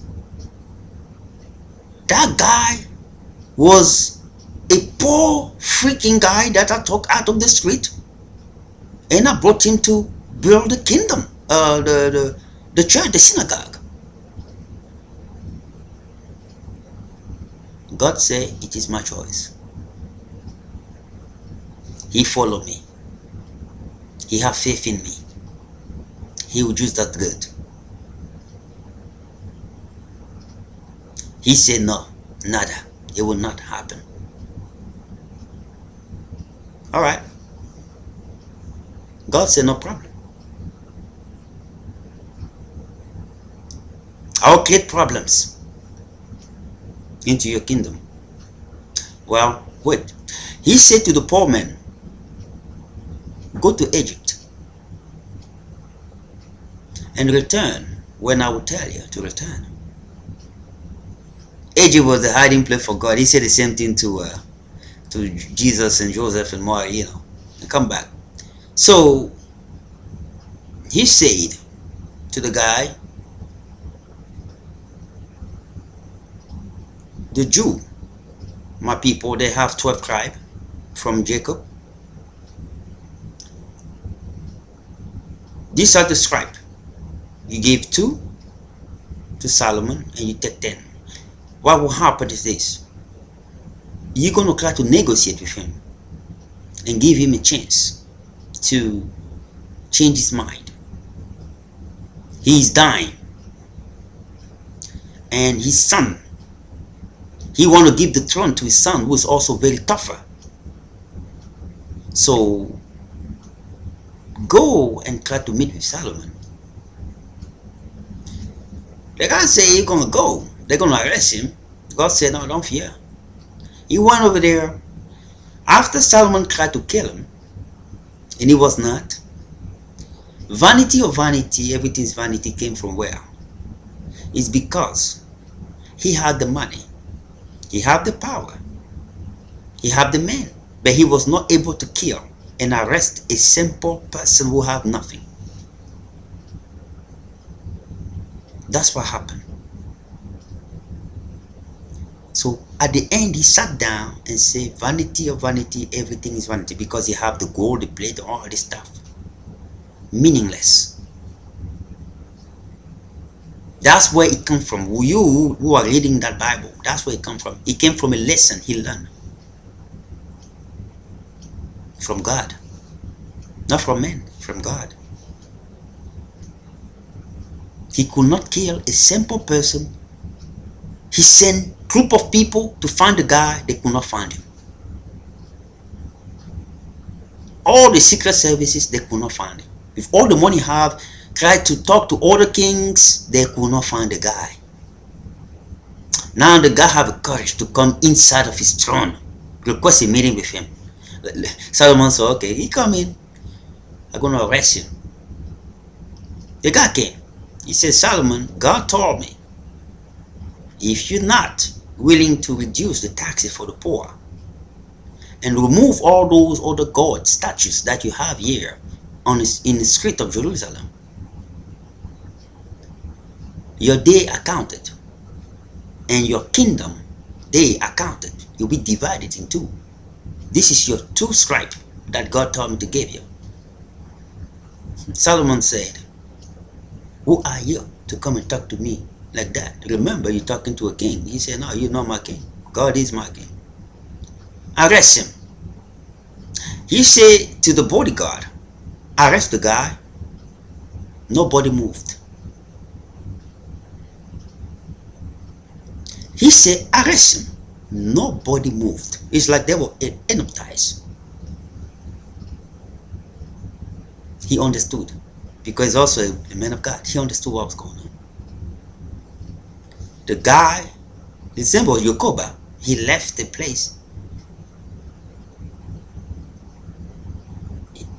He left the place with no problem. Actually, he went back. Vanity of vanity, everything is vanity. This is what happened to him. When he died, his son continued the same thing, and the kingdom got divided. The poor guy that God said he have his kingdom with 10 tribes of Israel, and the son of Jacob have 2 tribes. And God said, I'm giving it to you because of your grandfather David. This is what happened to Solomon. As I speak now before God with humility and respect for his existence, because it is not easy. Now his job in heaven is to feed the poor. That's his job in heaven. He feed the poor. He work as the chief of the men restaurants of the heaven, and he oversee the food distribution for the people there. That's his job. The richest man on earth who decide to leave his way without putting God was saved by grace, I believe, because of his father work through God, that he was saved, even went to the third heaven and be accepted there. That's his job. The day you're gonna go to heaven, you're gonna see Solomon there, dark skin, Hebrew guy. You recognize him. You folks who are putting your mind into the thing of this earth that are changing, you don't want to look into the eternal purpose of things. You believe that your life will end on a year. No, it is only the beginning. Because you are in a transformation phase that do not only apply into earth, but as a preparation for your journey into the spiritual realm.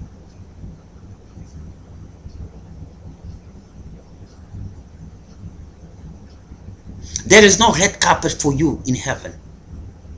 There is no golden plate for you in heaven. There is no big car for you in heaven. If you embrace the thing of this earth, having the thing do not mean that you are embracing the thing. What does that mean? Managing the thing in recognition that it was given to you by God, it is the best way to live. Because you recognize that it's not belong to you. The power that was given to you is not belong to you, it's belong to God. The money that was given to you is not belong to you, it's belong to God. What you possess are given to you for you to manage. And you must manage it working with God. Most of us have the umbrella in the hand. We all have umbrella. We all have the power to be covered by God. We all have the power to have a covenant with God. But not all of us are covered by God. Not all of us. Because some of us are not willing to be under God's standard, principle, and law. They're fearful. They want to do the thing. Flip-flopping between weeks and Sundays.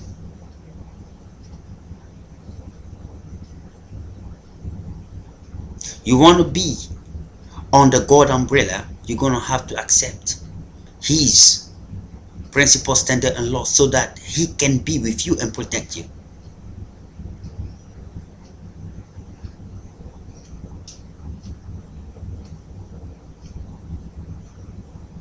You can have an umbrella and not use that umbrella because you are not under the protections of that umbrella.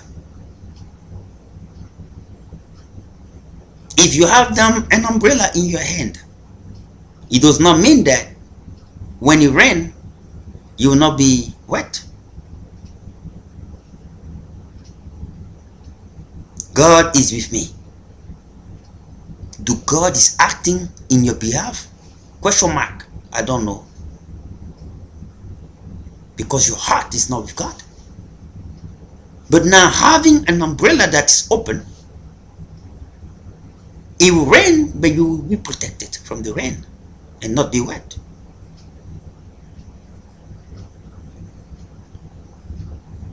That's exactly what it is.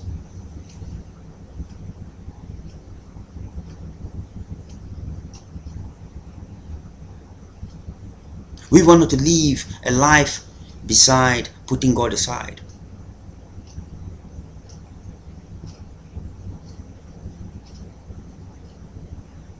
We don't want to do that. We wanted to believe in our own thought.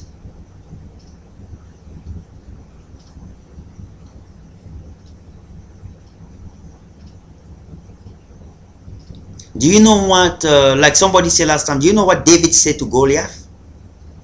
The obstacle that you're facing?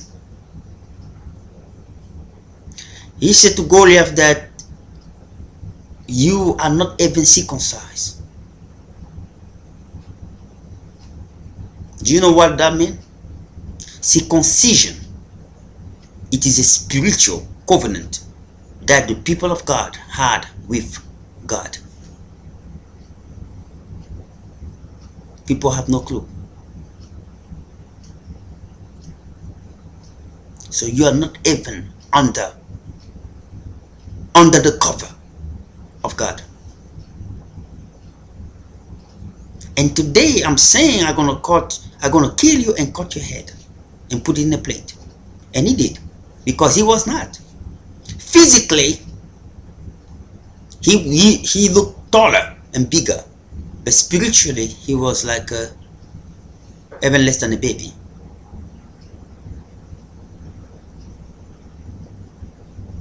So if you want your problem to be solved, you have to understand the spirituals.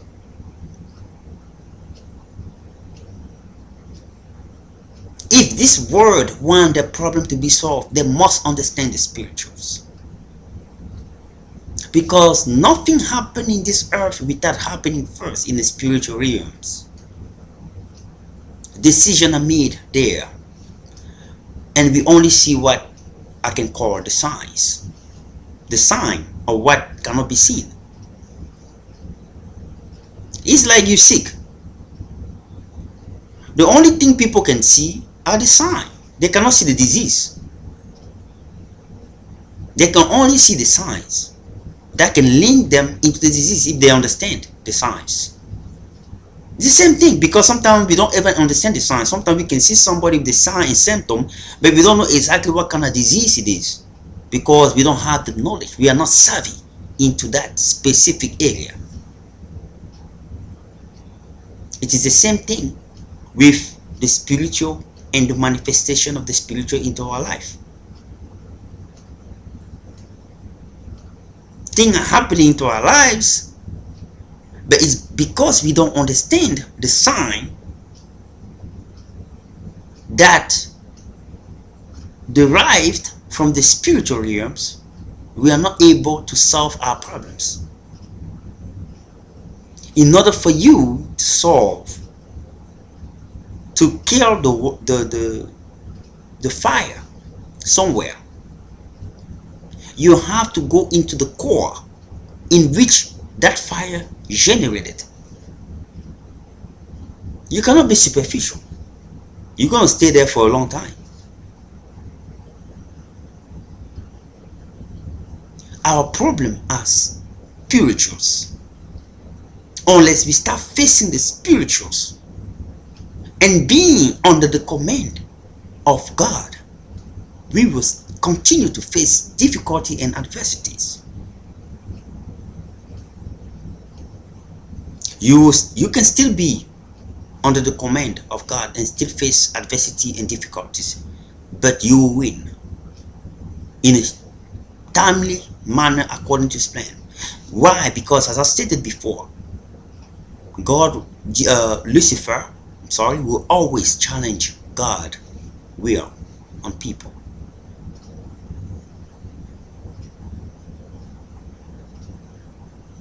So, and mostly people who are very connected to God will face the most harsh challenge into this earth. Because the more you are connected to God, the more angry Lucifer become. It is something I want men to understand and learn today. The more you are connected to God, the more angry Lucifer become, because he doesn't want it.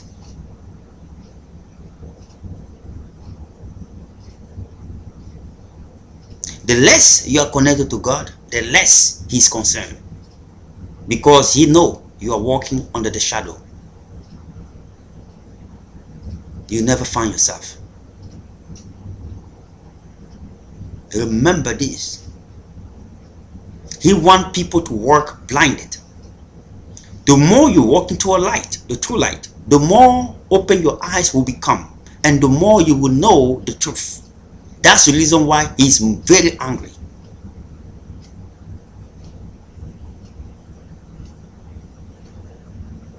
The more you get close to the truth, the more you will understand who you are, and the more you will be able to use your potentials, which represent the characteristic, one of the characteristics of God, and will glorify God, and will be able to change many lives. That's one of the reasons why he's very angry.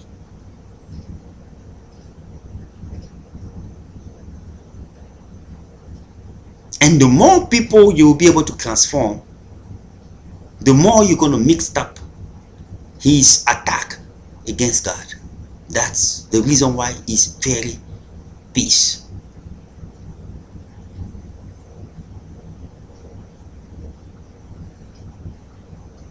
That is why when you open your Bible, all of those people that you read their story has faced harsh adversity. It is the reason why. Because they were more closer to God, and they have the vicious attack from Lucifer. You have the answer of that. Then it is an example on how our lives are and will be. It's not just a story. The Bible is not a story. It was written before written here on earth. It was written in a spiritual word. Like I told you, it was written in a spiritual word. The Bible is in the library of the heavens. It was written there before written here. So it is not a story for the people of that time. He was just choosing for that time based on the spiritual times and God purpose. But it is a book that reveals how human life will be from that time in which the event happened. So I don't want people to read the Bible and say, okay, it was a story. No, it is your story. You will face it one day.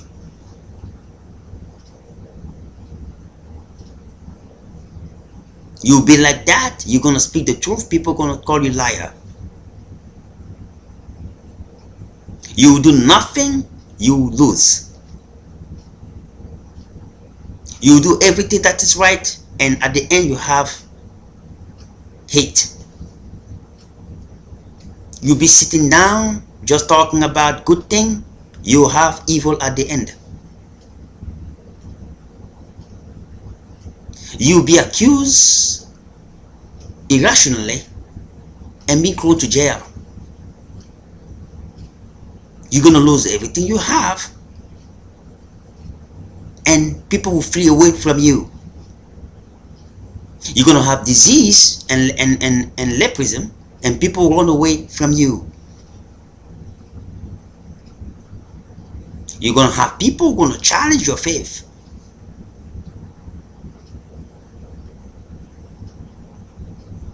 You're going to live in a world where people will be cheap. They're not going to understand you.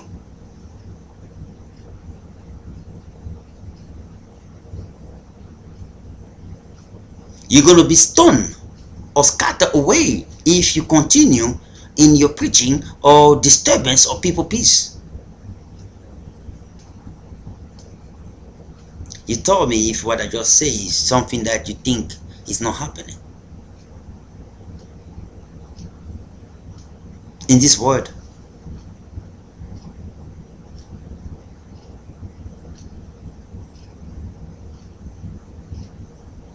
You see what happened in the Middle East and everywhere,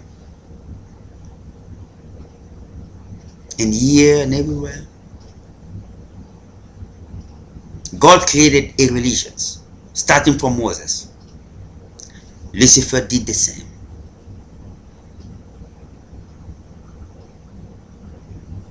It is all about it, my friend. The Antichrist will come from that other religions.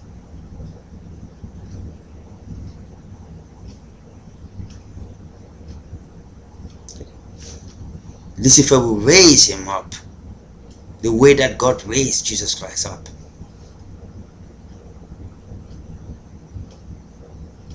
He will come in human flesh like Jesus Christ once was.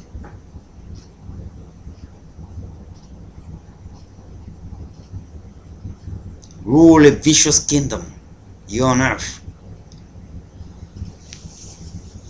He will have a lot of challenge. 7 kingdoms that will join him. 6 other kingdoms will join him. That will make 7. And they're going to battle against 7 other kingdoms that will be working for Jesus Christ. It will be heavy.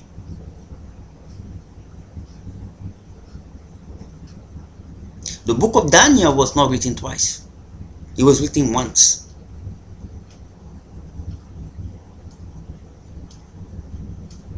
What happened in the past will reoccur again when the right timing comes.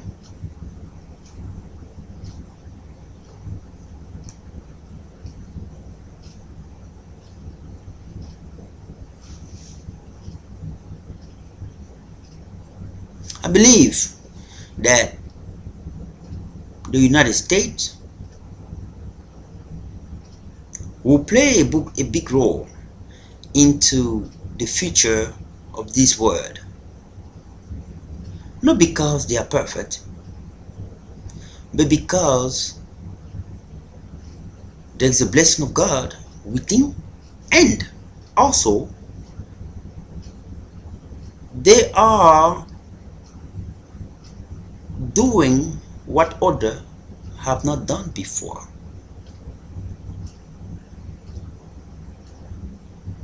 Despite the challenges that we're still facing, which is normal because Lucifer existence, the acceptance of diversity to come in.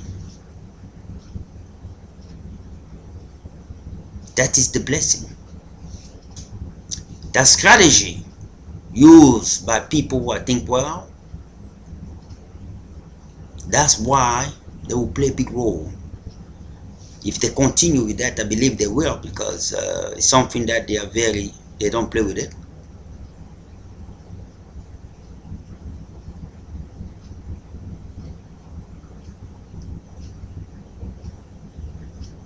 It will take time for the power change, but they will be part of that big coalitions.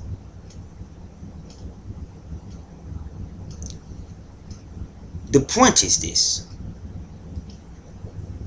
we cannot serve two gods.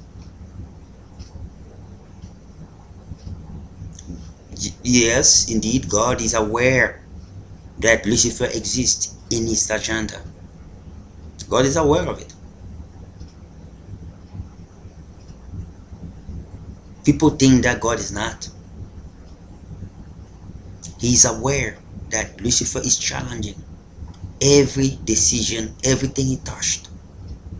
If God touched a flower, Lucifer going to challenge that flower. I'm just telling you how tough and sensitive this matter is. It's not a joke.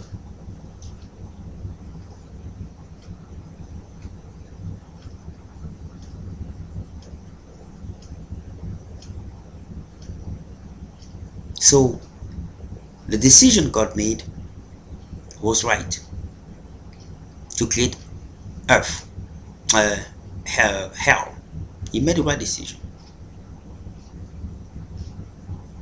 And the people who are going to continue to do what they're doing, working 6 days with Lucifer, and the 7th day they go to church to fake and want to look good, they're going to end up faking at the end.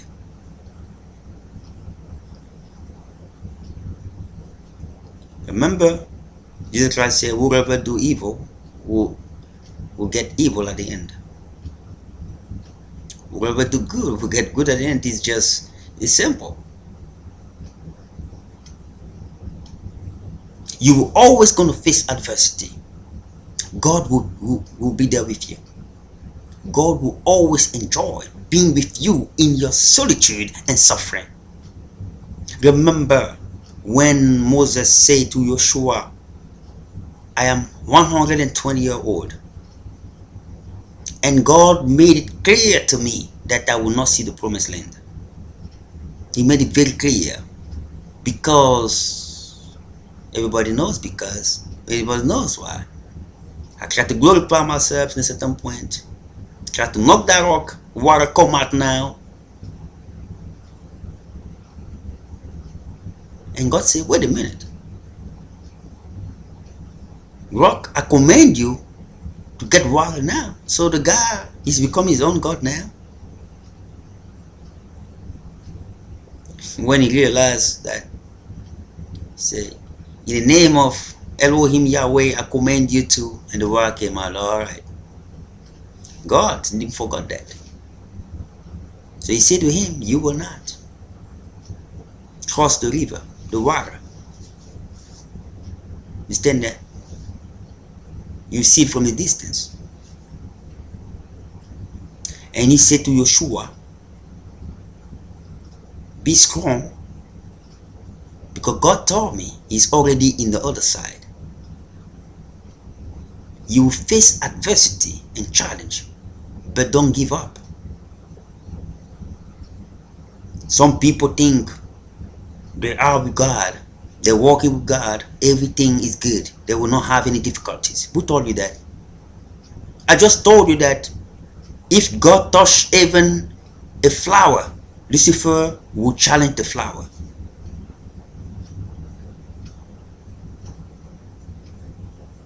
The more you are loved by God, the more mad Lucifer is against you. Because it is the same love he wanted. But he wanted that love without being under God's cover.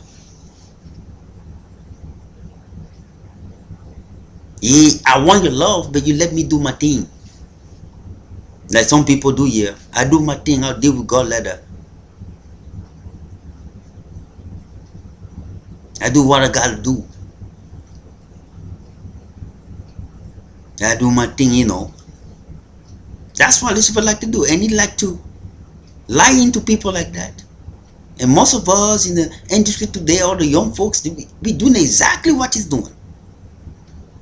Like he did. And still doing. He want God blessing. He want all this stuff, but he don't want to deal with God. He don't want to be under God cover. Oh, now if I'm under God cover, I'm going to have to follow his rules. So what he does, he never call God Lord. He call by his name, straightforward. Because he is himself. He do that because he compare himself to God. He's also God. He's also God. So he doesn't call God Lord or Master. He calls straight by his name. So legally, according to the spiritual principle standards, Jesus Christ was able, Yeshua HaMashiach was able to win a victory legally in the spiritual world.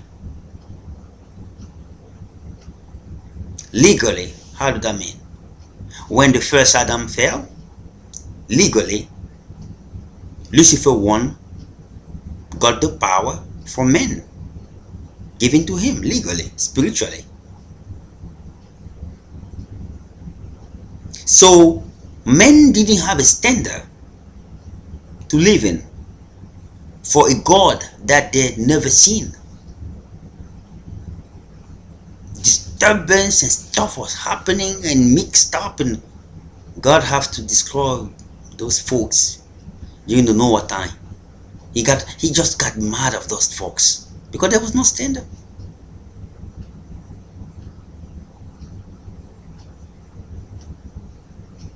So I'm tired about the reproduction of evil around. I have to take it off. So he took it off.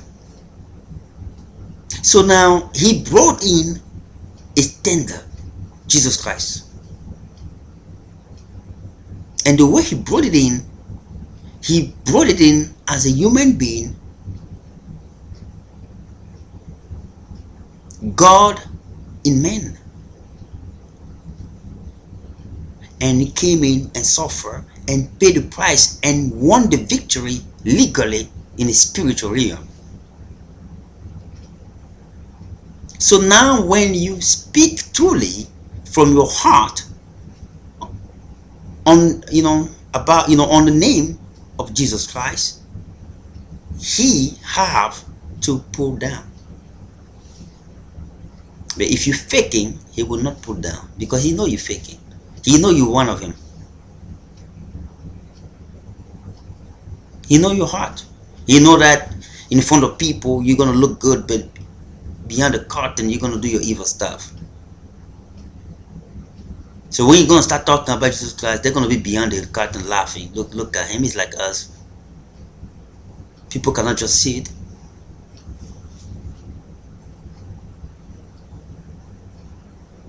I know you like us. That's exactly what it is.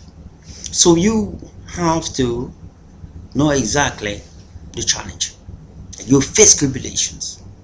He said to Joshua, take courage. Be courageous. You'll face challenges. But don't be discouraged because I am there with you. God is there with the people who are suffering. He enjoyed being around those folks and say, the time, when the right time will come, I will revive you. I will bring you from being a victim to being a victor. I will transform your mess into a message. The detour that you think are very difficult, crossing that Jordan River to get into the promised land, I will make it become your destiny. That trial will become glorious. I will transform that trial into a triumph.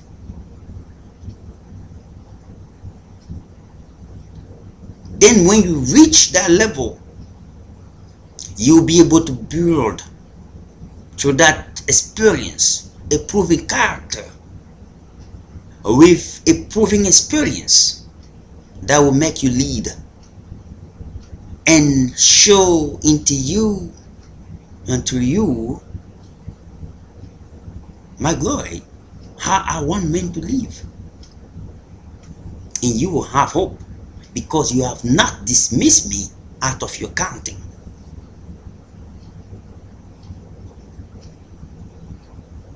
The people gonna say that they can live their life without counting God in it. Lucifer is a liar, my friend. I heard a lot of people saying that he's a liar. They don't know how he functions. They just say it. The flesh that you see, we are all Thomas. We like to see before we can believe. All of us are Thomas. Thomas, we have seen the Master. Well, I'm telling you, brothers, if I don't touch him with the bare of my hand, I will not believe. And Jesus Christ show up and say, Thomas, touch my hand where they put the nail. Can you feel it? Now you can believe, isn't it? Those who will believe without seeing will see me, will come closer into the Father through me. Those who wanted to see before they believe, they will get distant from me and the Father. That's exactly what it is. Now people coming, they wanted to fake.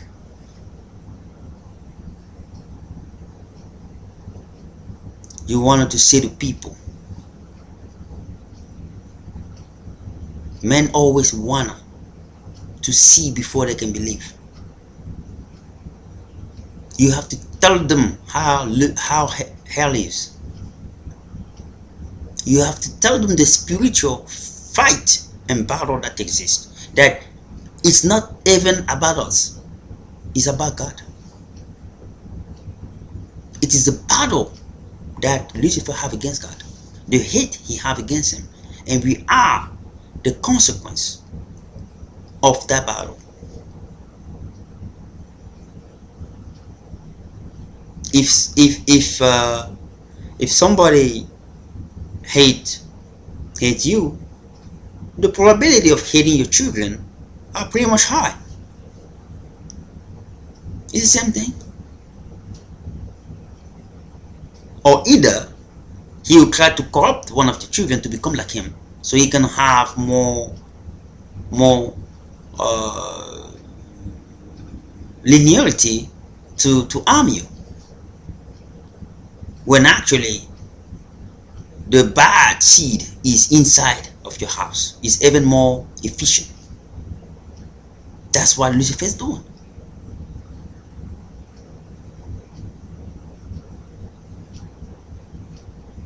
If your enemy have one of his person in your house, his attack in you will be more effective and efficient because you already have an intruder. And that's what Lucifer is doing. He's using us to challenge God. We're doing evil against each other.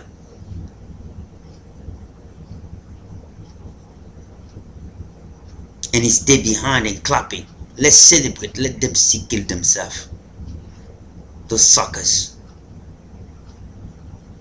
You have no clue. But I'm telling you, that's how they speak. Every evil thing you can imagine. They don't like human. Trust me. They do not like human. They will appear like they like you, but it is a trap. They want you to get in, so they start giving you condition where they know the end result will be death.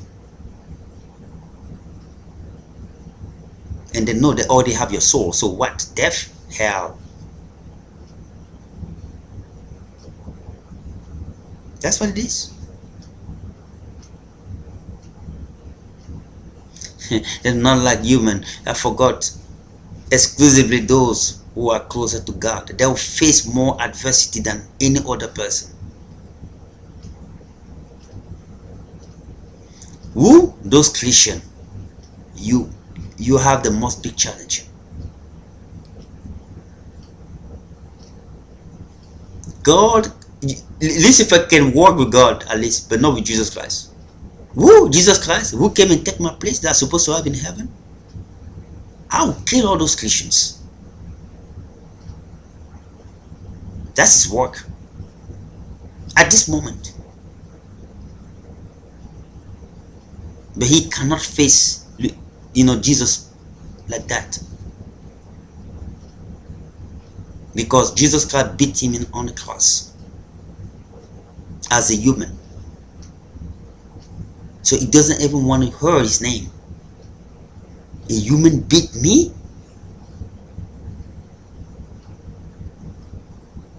No, I'm sorry. You could not take the beer and the suffering of mankind like God. That's why he's God. He came on earth. He did something that you didn't know. Like I told you, I may know what you do not. He told you that before he even sent Jesus Christ. But you talk that you're too much intelligent, but you cannot preview that he will use Jesus Christ. Again, why you want to go after him? Bad mistake.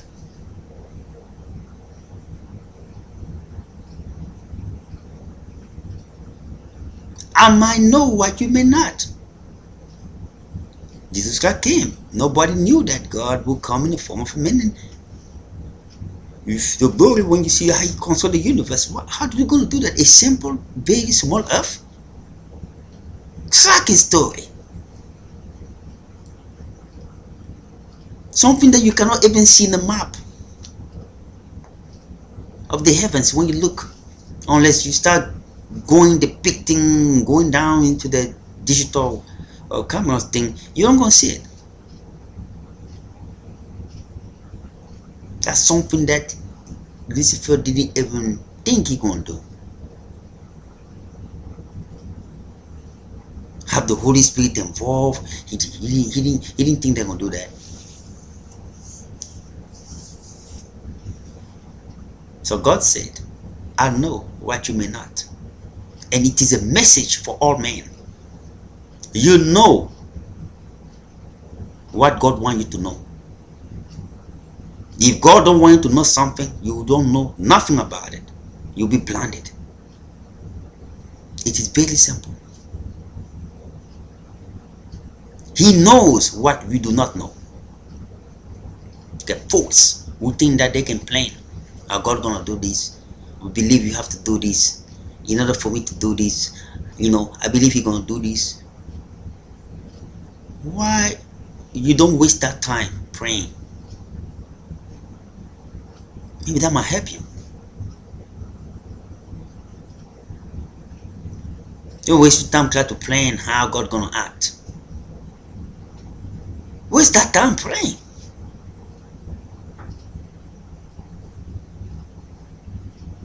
You'll be surprised. People do that. For those that they told that God do not exist, I'm telling you, my friend. It is time for you to make the right decision. Please make the right decision. Live with God in your daily life. He is the only eternal chance you have. The thing of this earth, I told you, they change in value. 1,000 years from today, your lifestyle will be history like the Egyptians. The people that will come in that generation 1,000 years from now, they're going to look at us like histories. Is that the only building they can build? Our building will be like the pyramids, kind of.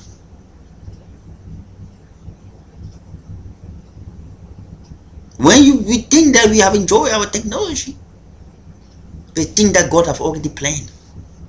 So He knows. He saw the future. He have it here in the promise in hand. Even after Jesus Christ returned. Even after. I say even after. So we're wasting our time doing stuff that don't make sense. Hitting each other. Hating each other. I gotta have the big car. You're gonna have a big car into when? Try to have a big house. You're gonna have a big house into when?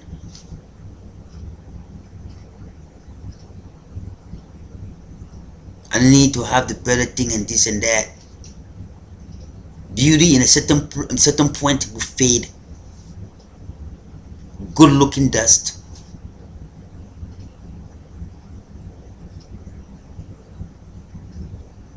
At the end, what is your satisfaction? It's only God that can first satisfy the flesh 1,000%.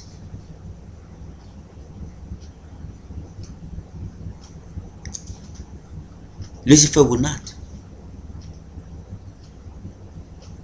He will trap you in, and you will have a good looking thing outside like he wants people to see, but internally you are done. You have no peace of mind. He wants you to dress this way so you can look like a monster of the beat. He wants you to do certain stuff, freaking demic cricket conditions. You're never gonna see God say that. Instead, God gonna say this to you. I'll give you the blessings. I'll scatter evil away because you have worked for me. I just want you to give 1% into those folks. I want you to be simple and humble, and I want you to recognize that you own nothing, that I own everything. And I want you to continue to be simple like this. Recognize that you lack and you need my help, your God. Even if you have $1 million or $1 billion, because I can take that away in a matter of seconds. That's what it is. He doesn't gonna give you those freaking damn conditions.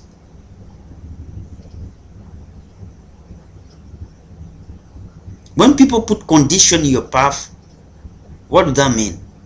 He doesn't want you to get there. It's very simple. What do human one's going to learn that lesson? He doesn't want you to get there. He doesn't want you to succeed.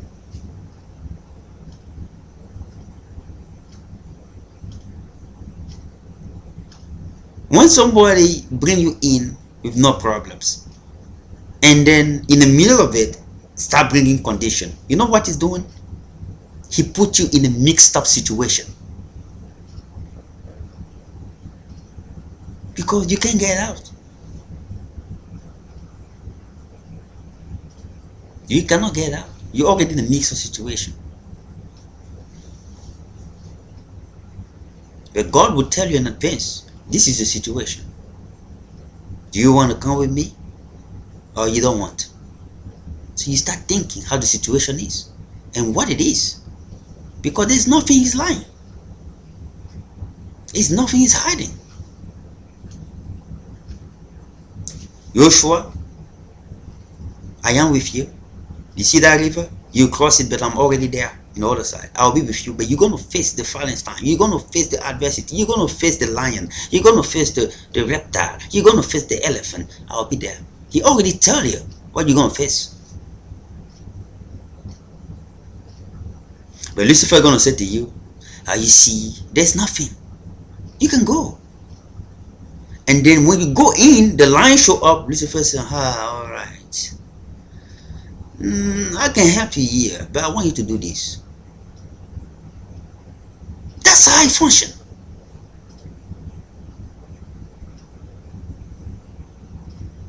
And I just don't know why men just don't get it.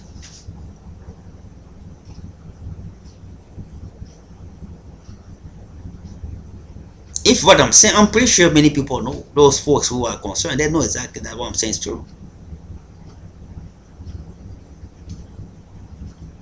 Because he always wants something to hold on, so he has something on you.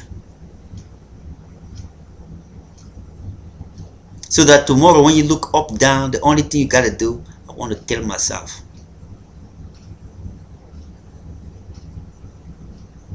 Because there's no way out. And the way out is sometimes that you become very poor. You give everything away, you become a simple John, simple Joe. Well, we want to be that. That your name was very known, and the next time we know is bankrupt, is shelter, but that is your path to eternity. You do that, you're guaranteed to go to heaven. I can promise you that. Because what you have done, you have rejected the thing of this earth, and you have accepted the thing of the heavens. You'll be surprised. You might be staying there and say, well, I make a lot of, but God will say you have done well. Because not many will do like that. You'll be surprised.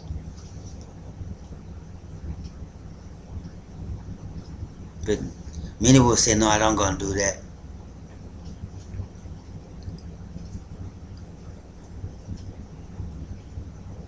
I better die like this so people see me like I was too good and I live good. You're gonna live good and exit and enter hell. That's exactly what's waiting for you. You think that I'm kidding? That place is not good.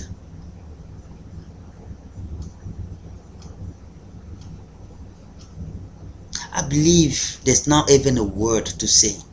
It's worse than not being good.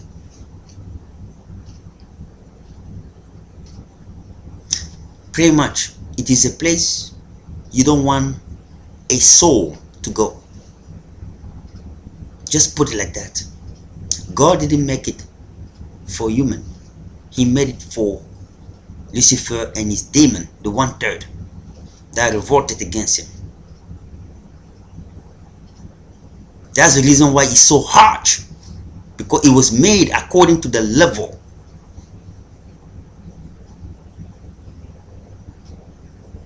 That's the reason why. It is harsh, very harsh.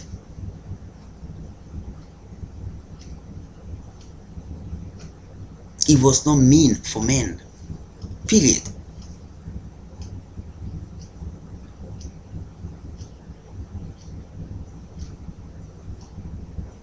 So you have to do good. You're on earth. You have to work with God 7 days a week.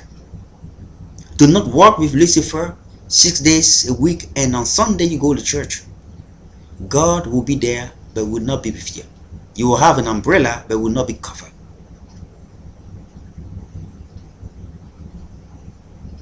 If you want to work with God, you make a covenant with God. You're going to work under his umbrella, under his rule, principle and standards, and follow his laws. You love your neighbors like you love yourself. You have forgiveness, which is a very important thing. It is the last word Jesus Christ said before he died. Forgive them, they know not what they are doing. Joseph in the Torah said this: when the person who maltreated him when he was a slave, working in the house of Potiphar, when he became the prime minister of Egypt, he took the same person who maltreated him to become the lead of his house. And that person was too much ashamed. He came on a knee on the prime minister, the second person after the Pharaoh. I mean, he can throw it in jail and then you forgot it. And he said, in that time, trust me, and he said that you have everything to do harm to me. And Joseph said, rise, rise. Forgiveness is more powerful than vengeance. Compassion, even more stronger than anger. You know, those are stuff that somebody like that start talking year before Jesus Christ came. That's the reason why the Torah is the New Testament concealed, and the New Testament is the Old Testament revealed. It was the preparation into that. So forgiveness is very powerful. People must know how to forgive. If you walking with God, you have no forgiveness, you are not walking with God. Trust me. You are not walking with God. You have to be able to forgive, to have tolerance. And Jesus Christ has made this like this. Every time you see a person, look that person, view that person like it is the only last time you see him again. Then you will have that humanity to treat him right. Many people are around, they think people will be around forever. They treat people any kind of way. If you have no forgiveness in you, my friend, you will not be forgiven by God. This is a certainty. I don't have to be God to say that, because I'm not, but I'm telling you the truth. If you have no forgiveness in your heart, you will not be forgiven by God, because it's the last word Jesus Christ said before he died. The last word.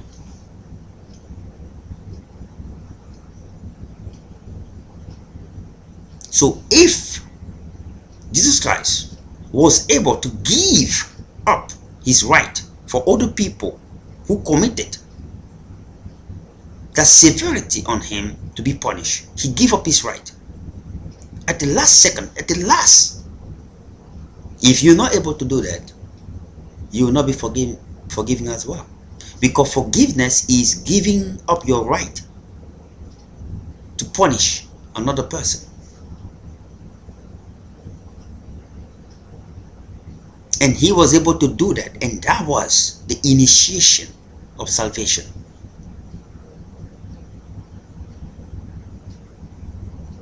That was the initiation of salvation. That instead of God punishing man, he looked up into the forgiveness, the giving right of Jesus Christ, who have suffered for people. That's how people have to interpret it. Because it is suffering, it is tough. It touched the bones of your DNA. To have that kind of humanity to forgive people is not easy. How the humanity, the flesh react into suffering, revenge. That's the natural linearity. Always. But reaching that maturity to transform suffering into forgiveness, you have to be very, very grown spiritually. From your humanistic platforms structure. You have to be grown. So forgiveness is important. Treat other right. Understand the spiritual realm. Your problems are spiritual. Don't look your problem as physical. You will never be able to fix it. All your problems are spiritually made. There is a fight between the demonic entity and the good entities that result into your situation depending on the level of your faith to a God. So look at it very carefully. That is the situation the world is facing. And what you're seeing about the cross, the Antichrist, it is the heavy word that is happening in the spiritual realm. That Lucifer is coming after the cross.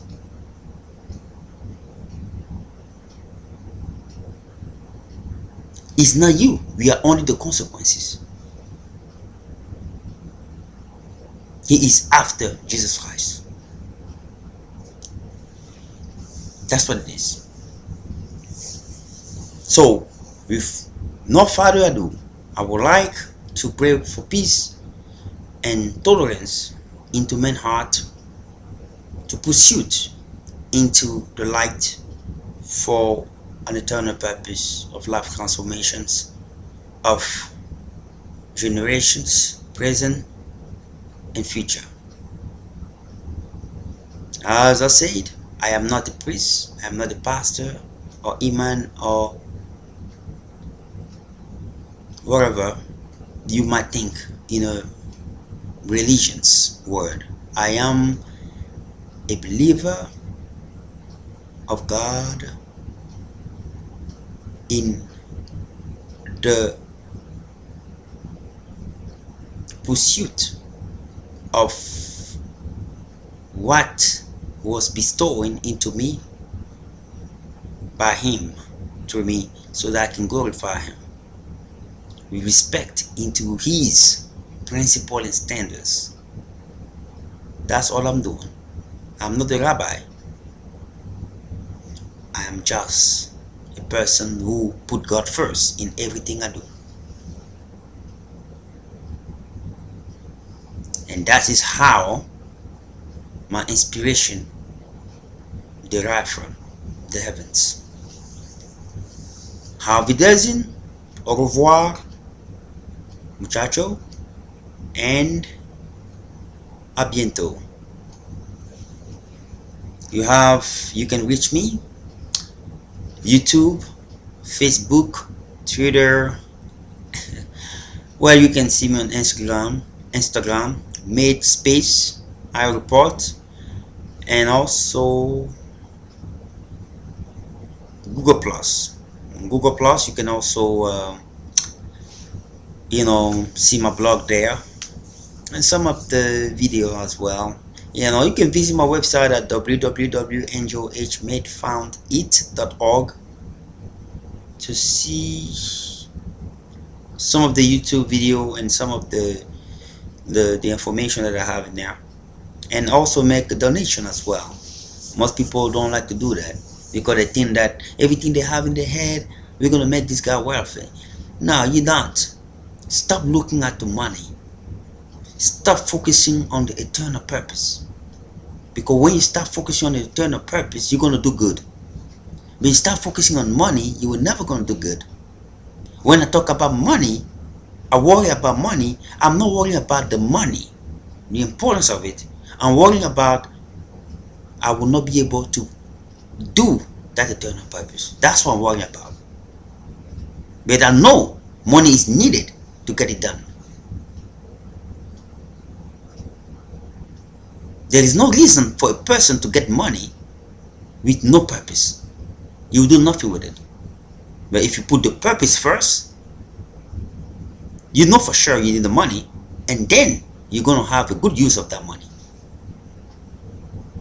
So when I talk about donation, people must stop looking money.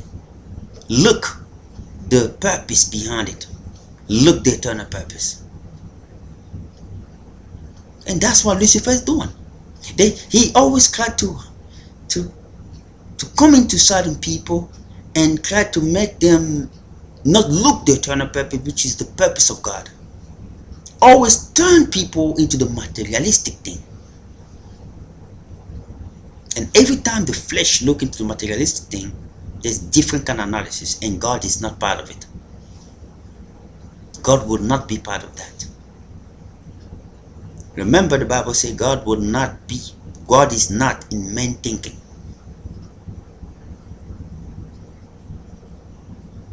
Because God do not care about what you think. God care about your well-being. Our flesh thinking are always to satisfy us, not to satisfy the spirit. But those who are in pursuit of the spirit are with God. Those who are in pursuit of the flesh will stay with the flesh and the pit. The hell. That's what it is. So you're free to give your donations. If you're too worried about me becoming wealthy, well, you also have to be worried about the founder and CEO and co-founder of and CEO of Facebook. I'm older than him, maybe 10 years old. $33 billion.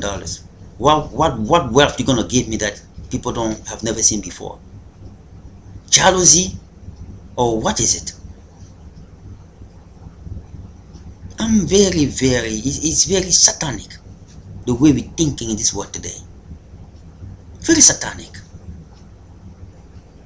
We need to start focusing on good. We need to start focusing on eternal purpose. That's what's more necessary. Stop looking at money. Looking at what is the eternal purpose behind this. Thank you very much, and I welcome you at any moment. You can email me or phone call me or text me, and we'll go from there. My company will come up.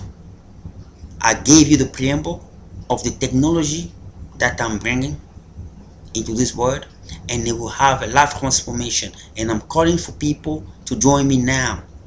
Join me now when there's still time. The boat is rolling. I don't want folks to come just because they want to benefit. God gonna suck you out. I want to make sure about that. But if you come when I have nothing, you will be multiplied. The word of God from heaven. Thank you very much, and I appreciate your time.